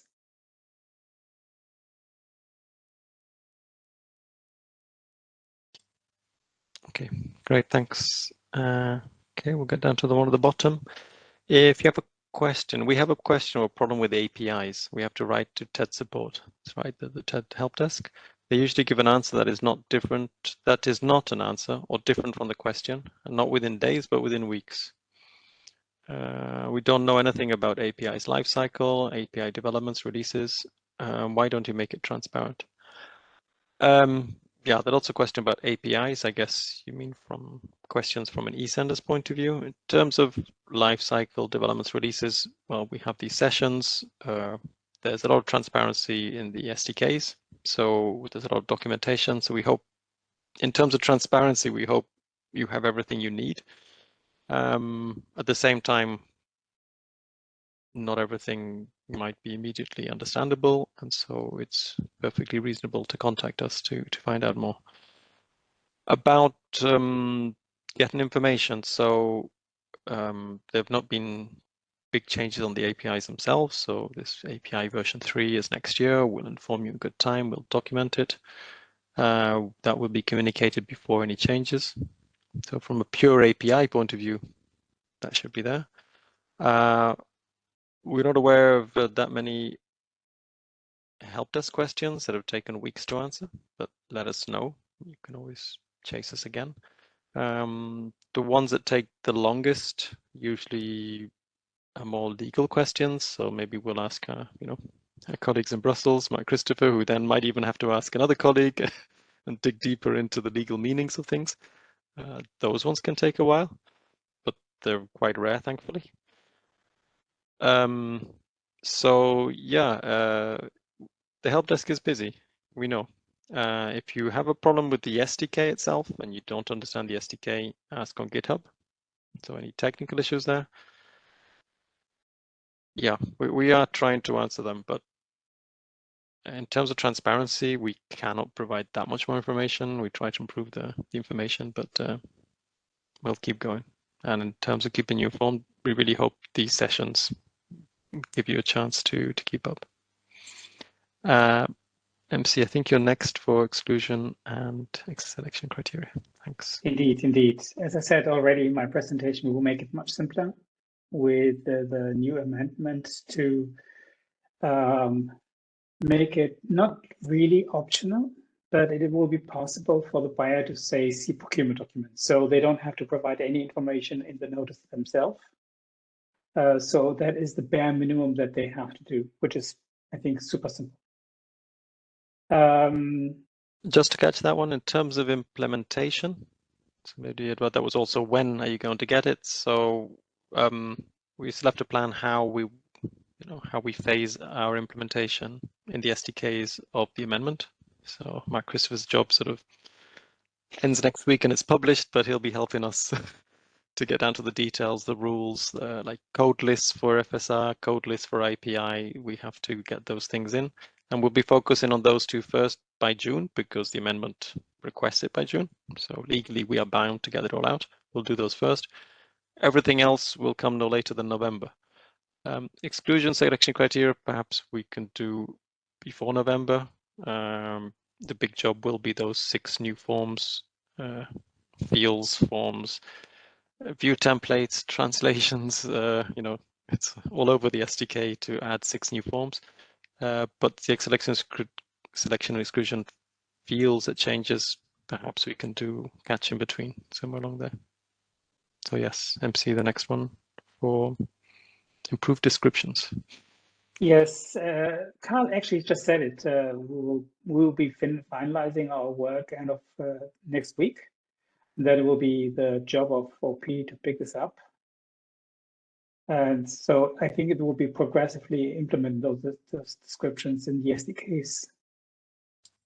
Yeah, hopefully the descriptions we can catch quite soon, because it's just, we basically cut and paste the labels, not cut and paste, a bit more sophisticated, but we just take the labels from the legal text and we put it in the descriptions in the SDK. So the ones that are in the SDK, which can be used in your applications. If you want to give support to your end users, you can use a description from the SDK and make it available on the screen. So in eNotice 2, we want to add tooltips beside each field that allows you direct access to the description from the regulation. That's great for us because it's ready-made text and translations we can just use. Okay, Panos, if you could questions. Get rid of the next questions. E-invoicing, yeah, one more from Connor. So for the e-invoicing question, so BT 743, it seems the only acceptable answer that does not generate an error is required. So when you enter allowed, not allowed, you get an error. But e-invoicing is not mandatory in Ireland. So can we have allowed or not allowed to be valid answers for the questions? There was a rule for e-invoicing, and this was removed in SDK 1.9. So if you want to get rid of the rule, if you can make it to 1.9, that should be there. Yeah. So indeed, it's available. Yeah. Cheers, Connor. Okay, request from Edvard. Would we make the SDK Explorer available online by some URL to avoid a need to run it locally? So, yeah, I don't know if Yanis, you're there. It's just a web page basically that you download. So it's not a big run-in, but Yanis, maybe you have some more input. Yes, but I want to understand a little bit what this SDK Explorer is. for us, this is a side project. This is a seed for a tool. It's not a new commitment or a new product that we're creating. It is a side project that we did, and in order to seed this activity, what we expect is that if you need this, you're going to contribute to this. We will eventually add it to one of our websites if we see that you need it, and if we see that our own need for this is, justifies this. But it's just a side project for the moment. It's not a new service. It's not something that falls under the umbrella of the services that we provide. It's a small little venture that tries to open a new road. But if you don't join on this road, nothing will happen.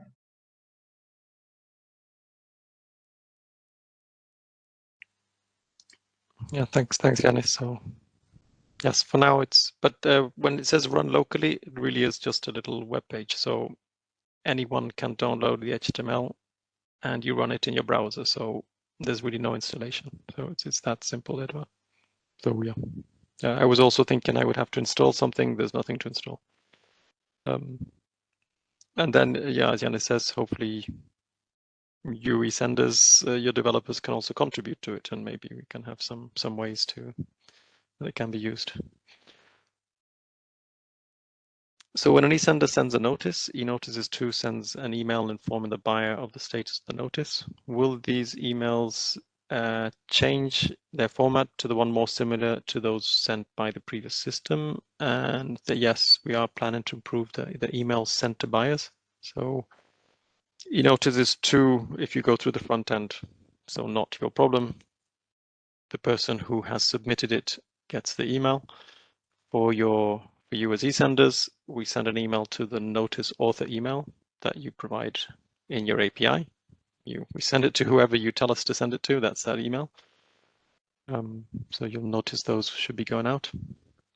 And possibly the most interesting change we have planned is to add the expected publication date, so that there will also be an email that when the expected publication date is known via backend, we will send it to the buyer. So this is the date calculated by the backend. It corresponds to a real OJS publication date, and it takes into account if the export is run that day or not, and if there's a preferred publication date. So fairly simple one. So that's something that buyers currently get, which they're not getting yet. Yeah, but that in the next few months, we should add that function as well. And you can also query the expected publication date through the API, so your system can know that too. But yeah, progressive improvements there. The emails have been a bit basic until now. Connor, regarding BT 765, which is framework agreement, and 766, which is dynamic purchasing system, is there a layman's explanation of what is meant by the terms used in the drop-down selections? So the descriptions of the drop-downs are especially confusing because you cannot provide any guidance yourselves to understand the context. Mark-Christoph, if you're there. Indeed, yeah. The drop-downs are like framework agreement says, framework agreement partly without reopening and partly with reopening of competition. That's a mix. So framework with reopening, then framework without reopening, or it's not a framework agreement. Those are the values for 7565. I would need to maybe it's something we can discuss separately, I think. Yes, I think we should discuss this separately. Yep. I think the code list, looking at them sometimes, I think we need to maybe sometimes revise them or provide better explanations to apply them. It is also something that relates to guidelines that we will provide for specific areas. So I think, yeah, I need to look at this. That's something that's useful for everyone. you as implementers or the end users, the buyers themselves, have some business advice on what to fill in. Okay. Yes, Timo, indeed, the code lists in some places are complicated to understand. Yes, just a simple drop-down list is a little bit, can be a bit light. Okay, is it possible to extend, sorry, these are new questions, sorry. I just noticed we've reached the new questions that have come in since we started. So we've run out of the questions that we could carefully answer over lunch, and now we have to go live. So now I'll be flying blind with no support. So is it possible to extend the life cycle of an SDK so it can be used for 12 months in national environment? Since the setup time is usually at least 3 months, the life cycle on SDK version should be at least 15 months or longer. In national environments, you can use an SDK for as long as you want. The only thing, an SDK lives forever in that sense, that set of information. It just means that we will not accept submissions at a certain point, although I assume you want the same in national and submission. The setup time is at least 3 months, and then the life cycle is at least 15 months. Yeah, okay, so if it takes you 6 months, 3 months to go live, you only have 9 months left on it. But as we discussed before, there's only so long we can keep an SDK open, mainly for business reasons. So yes, you could stay longer, but you would get behind from a regulatory point of view. I don't know how you can avoid that unless you lobby to slow down regulation and leave that in the hands of your ministries and the European Commission. Yeah, so not really. I really think 12 months is about the right balance. Right now it's 6 months. So today when we change something in TEDxML, all of you had to move in 6 months, even if it was something as, I would say, relatively not legally limited and of interest to like going to NUTS 21. It was before my time, but you all had to move to NUTS 21 in 6 months just to update basically one code list. So yeah, 12 months seems a bit more generous. Here's a good question. Are there plans to set up a change management board with representatives of the eSender implementers? Maybe that's more for that, Christopher. Yeah, difficult to tell. We have received in the accept some ideas on how to improve the overall governance of eForms, and I think we will do something about this. We will of course discuss this with the member states. So we have to see with them on how we can improve the overall governance. There was actually already a kind of a governance document published in 2019 by us. I think it is. Yeah, we have to look into this. If there will be a representative of eSenders, what is automatically happening is that because some member states are themselves also eSenders, they would, if you would have a kind of a change management board where we have member states included, there would already be eSenders participating because they are in some countries also representing both sides. So yes, we will look into this and see how we can provide a better governance to eForms.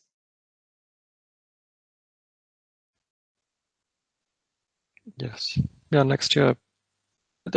Also some feedback and discussion how we can give some advance warning of what might be coming or some ways to discuss certain cases. But yeah. Maybe just to look at, I mean, we were all in this kind of, it showed when we had when there was the first question about how do you feel in one word. It was this kind of, we were all in a kind of reactive mode to move towards eForms. So there was a huge pressure on all sides to be ready. And now that most member states are ready, that that it's getting smoother, we can see and how we can smoothen out the edges. And I see also in the discussions that we have together with OP, but also with member states, that it's less about how to react better, but how to create, how to be more proactive, how eForms should implement. And when I see the comment from Timo, like indeed, the code lists in some places are complicated to understand, that is something that we will now look into as well. Like what we did already with this eForms amendment is try to see, can we harmonize further the forms? Because with this amendment, we have 6 more forms. There is even the TO1 and TO2 forms that are not officially in the implementing regulation, but they are part of the SDK. So the overall target should be, how can we govern eForms better and how can we harmonize the information so to make it easier from the implementation point of view. So back to you, Carl. Yeah, thanks. No, I hope next year we have a bit more chance to discuss. I'm even thinking this Q&A session we should finish, if I keep moving, we should finish it comfortably before 4 o'clock, whereas in the past we sort of went up to the last minute because you had so many questions. So it gives a bit more margin for potential discussions that we haven't had at all this year. Cyril, so when will SDK 2 be available? Supposed to be published by June 23. Now it's mid-December. Do you have a definitive release date? So maybe just what Janne said earlier. I think, when did you submit this one? Yes, I think you might have answered that question since you asked. You might have answered the question since you raised this question. So you asked it at 2:20. I think you replied it afterwards. So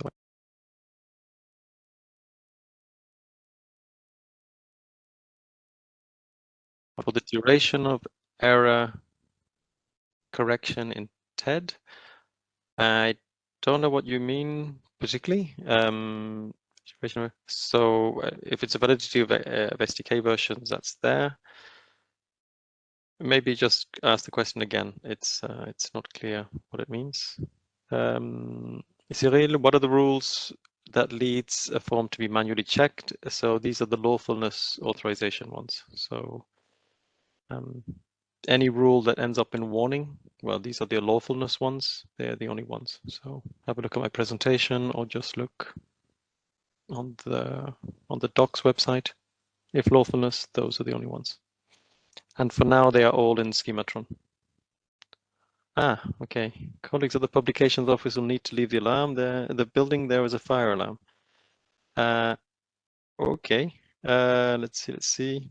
Unfortunately, they are the colleagues. Okay, thanks, Manuela. Bye. Unfortunately, they were the colleagues who were doing the Slido.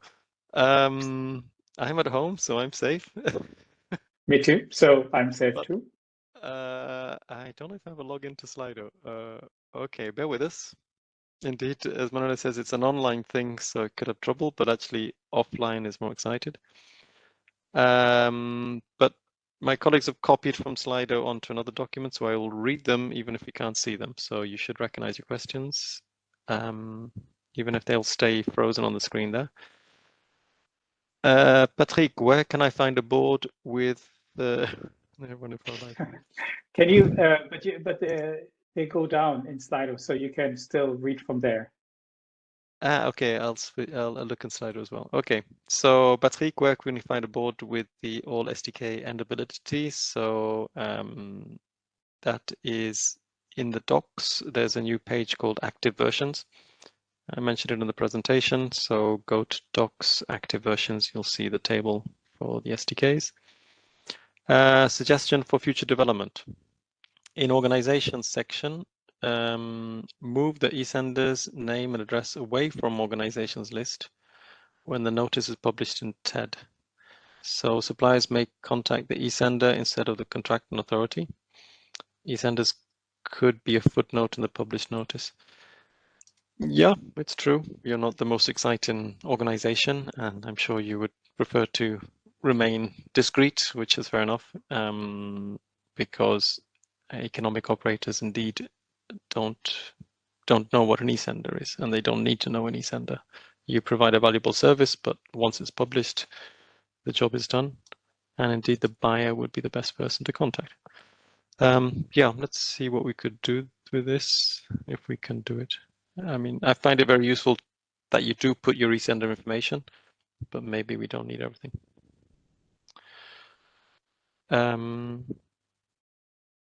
Yannis says we don't have any other plan for 2.0. Does that mean SDK 2.0 isn't even finished? Well, no, it's not finished. It's in alpha, so that's what has been published.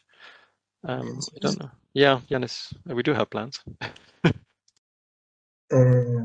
Look, I tried to push for finishing with SDK2 in June 22. You are right, and I said that I would do it, and I was really pushing hard in April and May.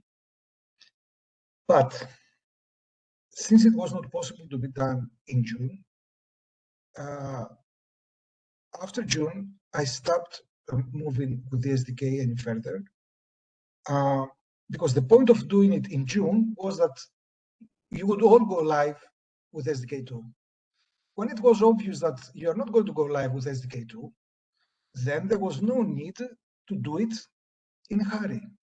There's no need to do it in a hurry. The main problem that all the problems, not the main, any problems that we have with SDK1 are because nobody was interested in SDK1 when it was released. Nobody was testing it, so there was just a bunch of people in the publications office that was trying to put it together.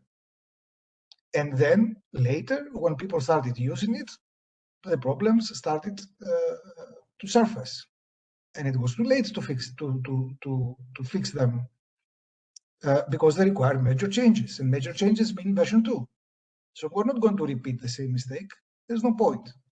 You're not going to gain anything with SDK2 apart from the new EFX. The new FX is going to be important, yes. But at this point in time, it is better to hold off. Just be a little bit patient, and we will continue the work on SDK2 after February. And yes, if we can release it before the summer, all the better. Otherwise, okay, I think that by the summer, we have enough time to test it, for you to play with it, to update your interpreters and so on, see what the changes are, maybe suggest things, and release it. So my opinion is, yeah, be a little bit patient.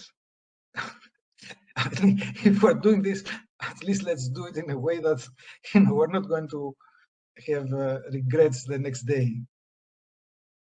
I hope this covers you. Yeah, thanks, Yannis. That's great.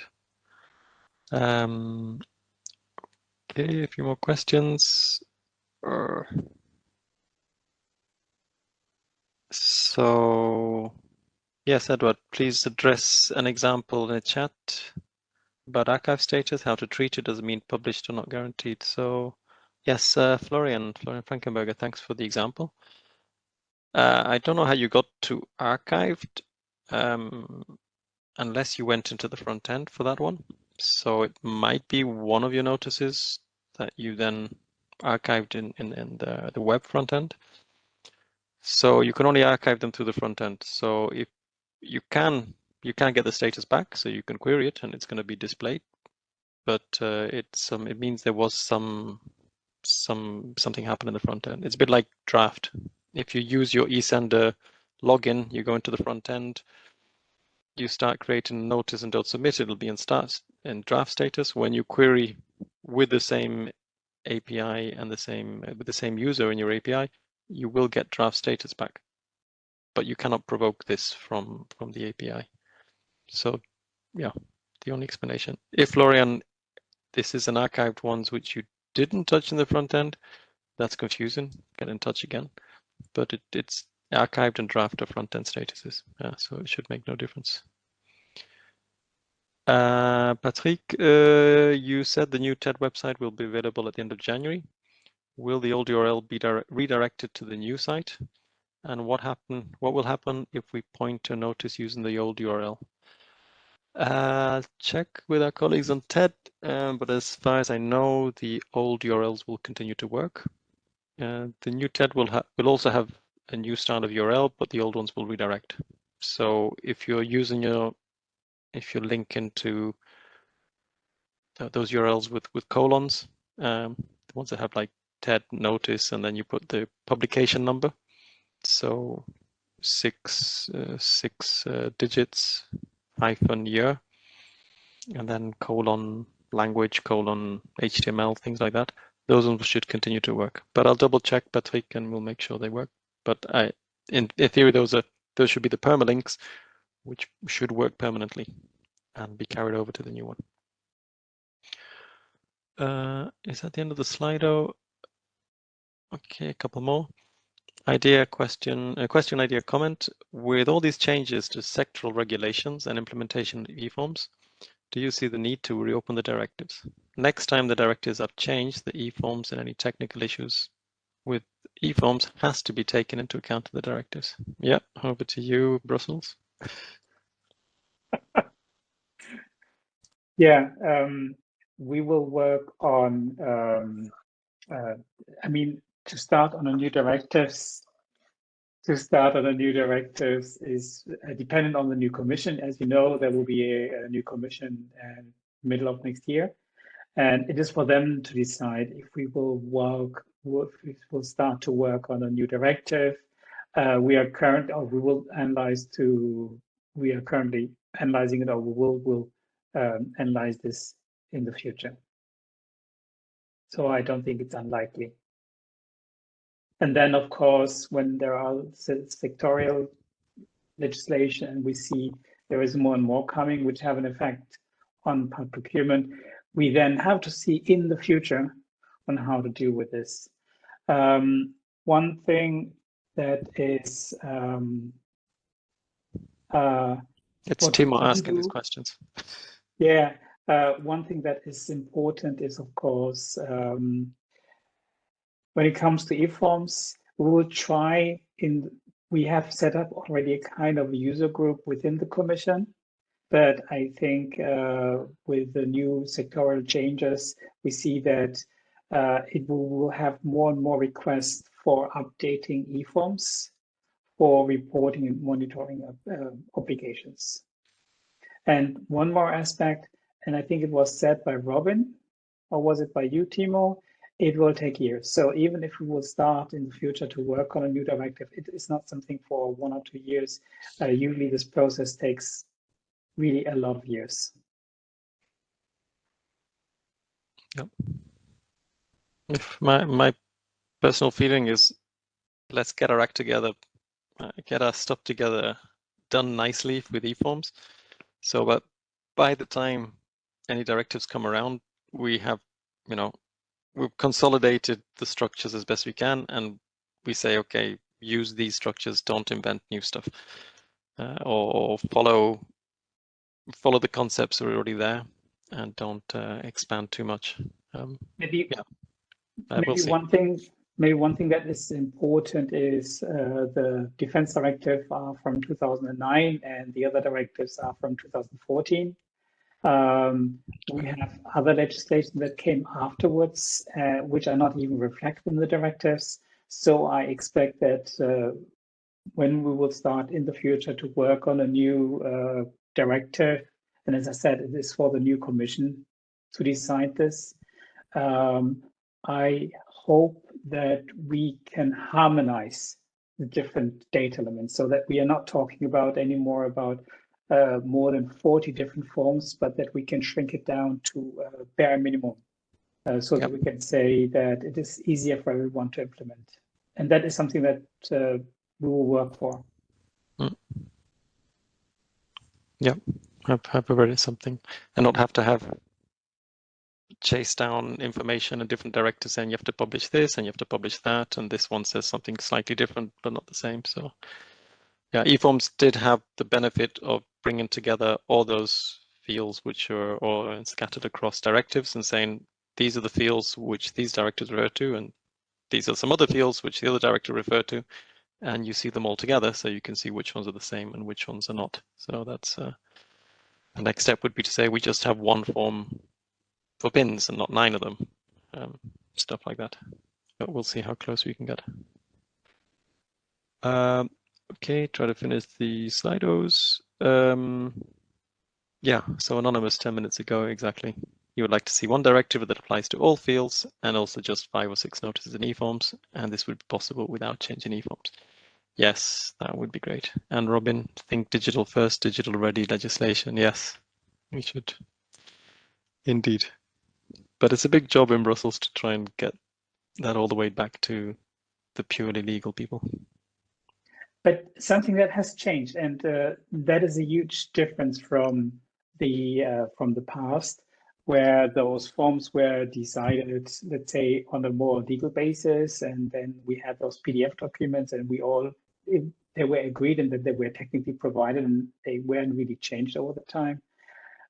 We see even with the questions that are raised in this meeting today, or even in the past meetings, that there is much more interest in a data-driven approach to say, for example, the code isn't really described well. We have in the ACCEP a meeting where Ireland were providing information about how they are actually dealing with strategic procurement, how they are using the fields. So I think now that eForms is more or less implemented, the waters will get a little bit more quiet, and we can see how we can further harmonize, improve the current setting.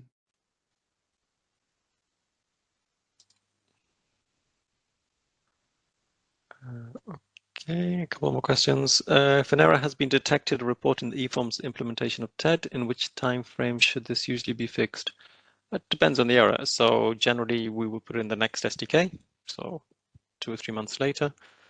Or if there's one coming out soon, it can be relatively quick. If it's a legal, yeah, that's generally how we fix errors in the SDK. Assuming eForms implementation of TED, for us, the specification is the SDK. Just a couple of things going back to SDK 2. So reflecting on Yanis's response, as a government authority, we will not begin implementing an SDK version until it has been released. So in order for us to go live with SDK 2.0 in March 2024, excellent, it should have been released already. Indeed, you can't switch to SDK 2 until it's there.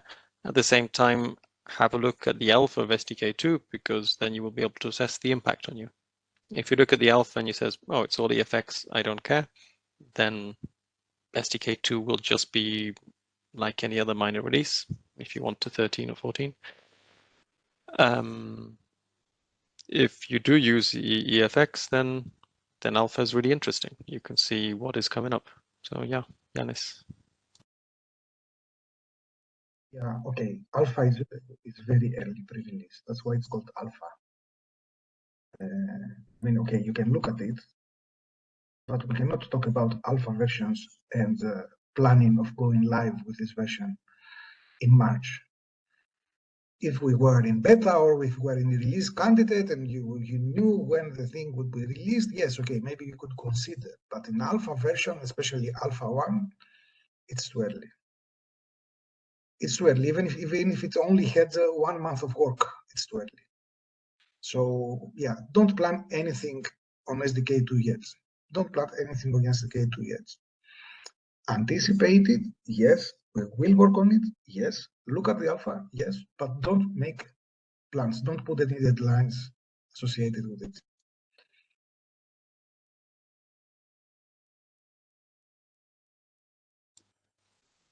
Thanks, thank you, Yanis. We had some WebEx questions. We'll try and get through them quickly. we got there. So Gabo, yes, you asked a longer question. I think we answered it before about the BT fields which are mandatory, and you want them to be aligned so that the legislation and the implementation match. So hopefully we answered that before. Okay, then there's a long question about the features that were missing in forms 38 to 40 due to a bug. To be fixed in 1.10. And then how we display them. We'll have to get back to you about that one, about how we display them and promote transparency on our site. Gabo, give us a chance. We'll have to look into detail about that one, but thanks for the question. A question from Rolf from Germany. Which email is a developer portal email that has to be checked? So in the developer portal, your profile, so the one you use in production to submit APIs, to call the API, there's one main email, that's your EU login. So we email that address for some questions, but that's your EU login one. It's also possible in the profile to add additional emails. So the additional emails don't get the system responses, for example. But when we contact you human to human, we will email, of course, your EU login email address, but that might be just a functional mailbox.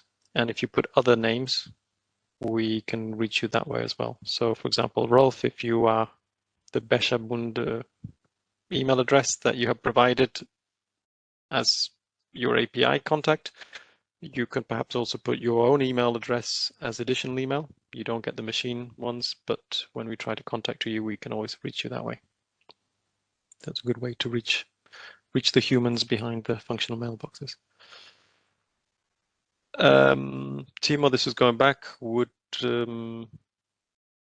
I think we were talking about the prior market consultation. Would it be forbidden in future to use pins for market consultations?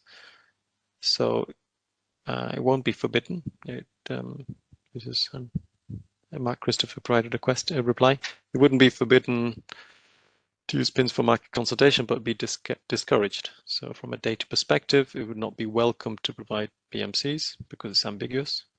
And then SMEs would not be able to search for PMC specifically or not see them. Indeed. I think especially when it comes to the pre-market consultation, we see this happening from time to time, that it's currently there is no other possibility. So you use a pin, for example, and then you describe this. But of course, this is not very supportive for the SMEs if they're interested in pre-market consultations. So when the voluntary forms are out, we really encourage to make use of those forms. Yeah, we wouldn't have any rules at submission because there's nothing stopping people from smuggling a pin, a PMC through a pin notice if it's technically correct. We won't read the text, but it's up to all of us, you, us, at member state level, to promote the new forms when we make them available. Say, use this for this case. And it could be even, I mean, that would be for 2025, but it would be possible, for example, and I hope I don't say too much, for example, that on TED, that you have currently prior information notice, competition notices, result notice, that there could be something like that you only want to search for pre-market consultations. Sure, it will be there, yes. Yeah. And if there are 50% of the notices are encoded in other notices, they will not be even visible. Yes, so there's no point in submitting something Indeed. No one can find. Yeah. Yes, indeed, there's a motivation. Other questions. Karen, will it still be allowed to use the above threshold eForms notices or national forms notices for below threshold tenders, since E126 are voluntary? So MC, same thing. It's the same. So yes, technically it's possible. There is no way to forbid this, and we will not forbid this. But in order to make it easier for everyone, please use the right form for the right procedure. Yeah. So if it is for below the threshold, use in the future the voluntary notices, and to say it falls under the national law, which you can't do currently with the old forms. Yep. So yes, it's and the new forms will be lighter. So if you want to be on the threshold, you've got a much simpler form to fill in. So for anyone who's saying eForms are too complicated, these ones would bring a level of simplicity which is not afforded to the other eForms. I think my colleagues in the building have got back. I got an SMS saying I could go back to the office, which is good timing. So just for Panos, Jenny, and Manuela, we are just doing the WebEx questions now.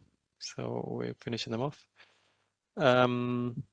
Yep, there was a question about from Timo about the directions being renewed. We covered that one. Yeah, if you have keep things in sync. Another question from Innofactor. In the SDK Explorer, it would be nice to filter by set of given PT fields. So you could check which fields in Finland have changed, for example. So Janne said it would be nice. We'll try to implement it. Again, we hope to get eSender contributions to implement new features. So Innofactor, I think you are developers. You can contribute to the code base directly and maybe contribute that change if you can afford the time, but that would be great. Mark, you asked about can the app, the SDK Explorer, compare rule changes? So Yannis's reply is you're pointing your finger exactly where it hurts. Sorry, you were about to read my answer to you. I was just reading your answer word for word. Yeah. Since I turned on the mic, all right, let me say. So yeah, so this point, puts the finger exactly where it hurts, and this was the first thing that Carl asked me when he saw the SDK Explorer. What are we going to do with the rules? So I will give you the same answer I gave to Carl. Look, we know the need and we understand it, and it's the most difficult part of the problem. How to find an interface that is efficient to navigate 40,000 rules and make sense of them. So the short answer to your question is yes, that we want to do something about it, but we don't know, we don't have a design yet on what this will look like. We will address the easier things first, and then we will go to the rules. The only limitation that we have, which is not really a limitation because we can overcome it, is that this application is the only data source that it uses is the SDK. So information that is not in the SDK is not going to be presented, okay?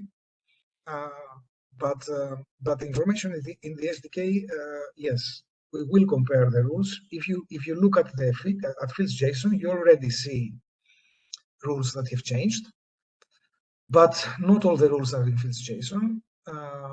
And we need to make something special that has to do with the schematron files. It's complicated, but yeah, we understand, and we'll try to do something about this. If you have any good ideas, you're welcome to share them with us. So that's it, Carl.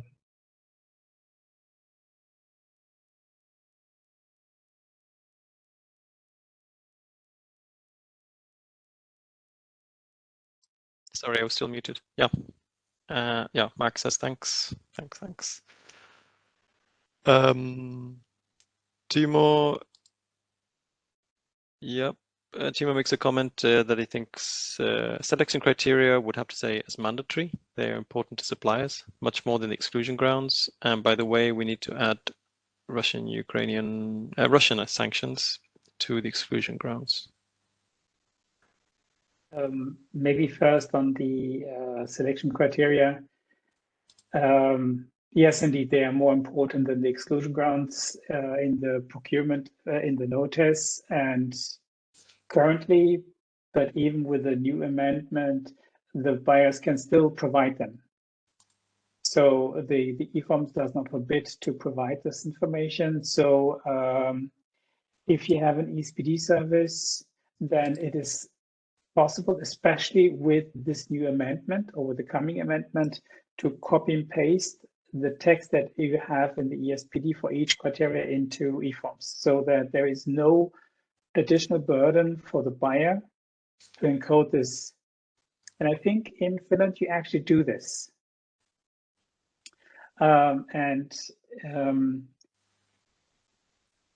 But we allow also the options, the option to say you can only refer to the procurement documents.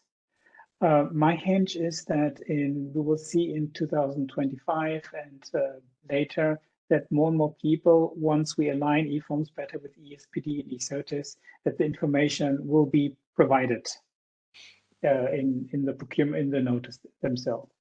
This is what I would expect. Merci. Manuela is back.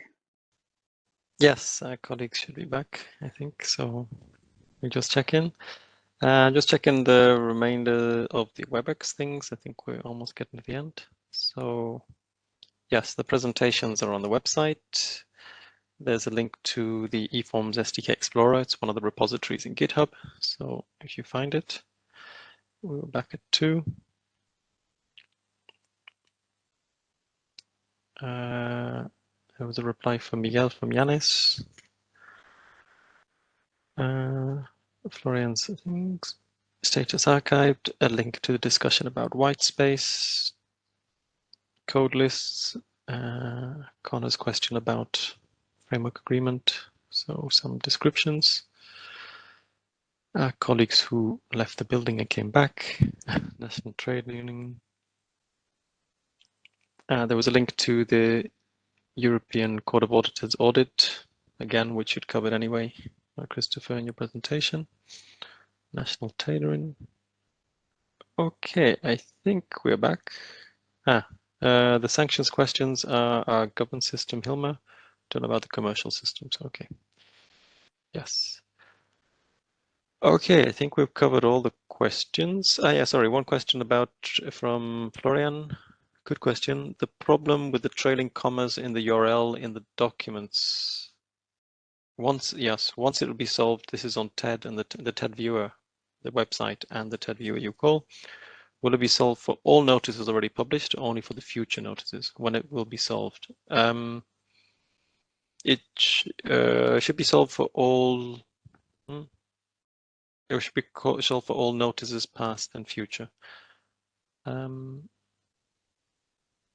Okay, I'm not sure if this is the software problem or if it's an SDK solution that would come with SDK 1.11. So maybe we'll just clarify amongst ourselves if we require SDK 1.11 that then gets backported, so it solves it for them, or if it's a software problem that when we release a new software of the TED viewer, if that would fix the trailing comma in the URL. I think we have a couple of parallel issues there going on. Okay, I suggest we wrap up the discussions, but it was good to have a bit of time for a bit more discussion as well, also for more policy issues. So, Mark, Christopher, thanks for being here too. Manuela, we have one more question in Slido. I don't know if Panos or Jenny can get to share it. It was just the final feeling about the seminar question. Manuela, you're muted, by the way, if you were trying to show it. I'm not trying to speak. You said okay. the question in Slido, so I was waiting for the question in Slido. Okay, Panos, great, you're back. You can share as well. It's just the last question. If you're on Slido, what you'd like about the seminar. So it's just a wrap up. Informative, yeah, I think that's always the #1 case. We appreciate your feedback, so it's always good to get in touch.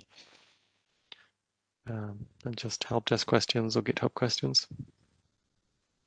So it's useful.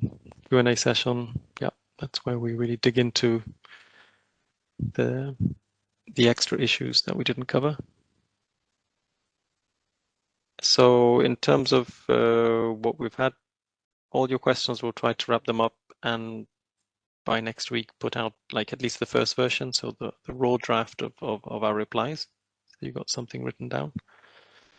And then give us a few more weeks to dig into the more difficult ones where we can give you more structured answers. So helpful, useful, dodging questions? Possibly. We try not to. So as far as I know, we take all the bullets. again, you can always badger us and chase us for anything you didn't get. And we managed to answer all your questions. There were fewer questions than before. I remember the good old days where there was a mountain of them. I take that as a good sign. It means some of the bigger issues have been covered. But as we discussed today, we need to continue giving you a roadmap of what's coming so you can plan better. We know this year there's been a lot of firefighting. Interesting, helpful, all questions answered. Okay, but we'll leave it there. There will be a follow-up. Stay on Slido. There's a follow-up one. Maybe Manolo mentioned it, so you can answer for another week or two any further feedback. But back to you, Manolo. Oh, thank you. You were talking about firefighting. Yeah, this fire alarm thing fell just in the middle. So apparently there was no harm. So that's okay. We are all back in one piece. And in time for the end, I'm sorry that we missed part of the questions and answers, but pretty sure that all went perfectly well and ahead of time. So, okay, so again, thank you very much to all for the participation, for the questions. We try to reply to all the questions. Sometimes we don't have the answers. That's why we cannot reply. But in principle, when we do have the answers, we try to reply as much as possible, as you know. So keep in touch. We will try our best. We are very happy that we are all moving steadily towards eForms. The journey has been long and winding, and hard, but we are making it together, and that's very good. We are also doing the final touches on the TED website, as mentioned, which will allow us to exploit all the new data that will come with the eForms and all the structured data that eForms will bring. And ultimately, we will be working all together as well towards the public procurement data space. So there is a lot of work that has been done in the last 4 years, I'd say. There are reasons to celebrate, and that's why we are organizing a big event in Brussels on the 29th and 30th of April around the powers of the procurement data. It's similar to something that we organized back in 2018 for those who were there in 2018. So we would like to discuss around public procurement data and the power that procurement data has to improve the use of public money in general. So the session will be about the event will be about transparency, around transparency and everything that contributes to transparency, being the mere fact of publishing, the fact of publishing good quality data, structured data, standard data, interoperable data. So we will be talking about all this. We have already contacted some of you, so some have certainly received already an invitation to share your experience with us. For those who haven't, I see someone saying that the 2018 meeting was great, and that's nice. We hope that the 2024 meeting is going to be even greater. So to make it even greater, you all have to come and share your experiences. So for those who have received already some requests from our side, it would be great if you could reply. For those who haven't but want to participate, please reach out. We will be very happy if you indeed can come, and we can have an open and wide discussion about different subjects, including eForms and the road to eForms and what went well and what could have gone better. So this is something that we really look forward to. We will share the agenda. There is a draft agenda for the time being with no names, of course, because we are still getting the interested people to participate. But I'm pretty sure that this is going to be a great event, and it will be a live event. So we will be in Brussels, so we will all meet. And for those who cannot make it, there will be streaming. So you can participate not just by streaming, but also there will be sessions. I don't know if we will use WebEx or any other means of communication to allow whoever wants to participate even from the distance to be able to do so. So again, thank you very much. Thanks to the 3 guys that led the show. well, the lead star is Carl, as usual. So thank you very much, Carl, for all the work. Thanks, Mark Christopher, for being our special guest, and thanks to Yanis for bringing all the knowledge also together on what is going on.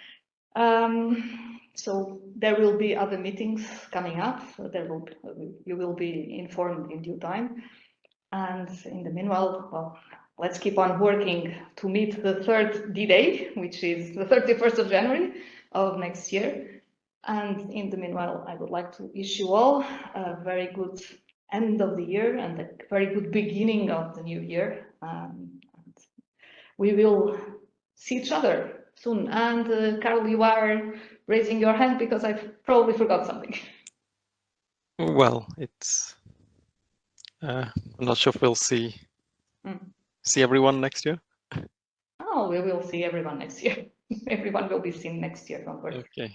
Well, Okay. including you. To be seen. Okay. Yeah. Okay. The main actors will remain Yeah. around and available. So actually, Carl is mentioning this because there is going to be a reorganization here at the publications office, and I will certainly be moving posts. But anyway, the work will continue.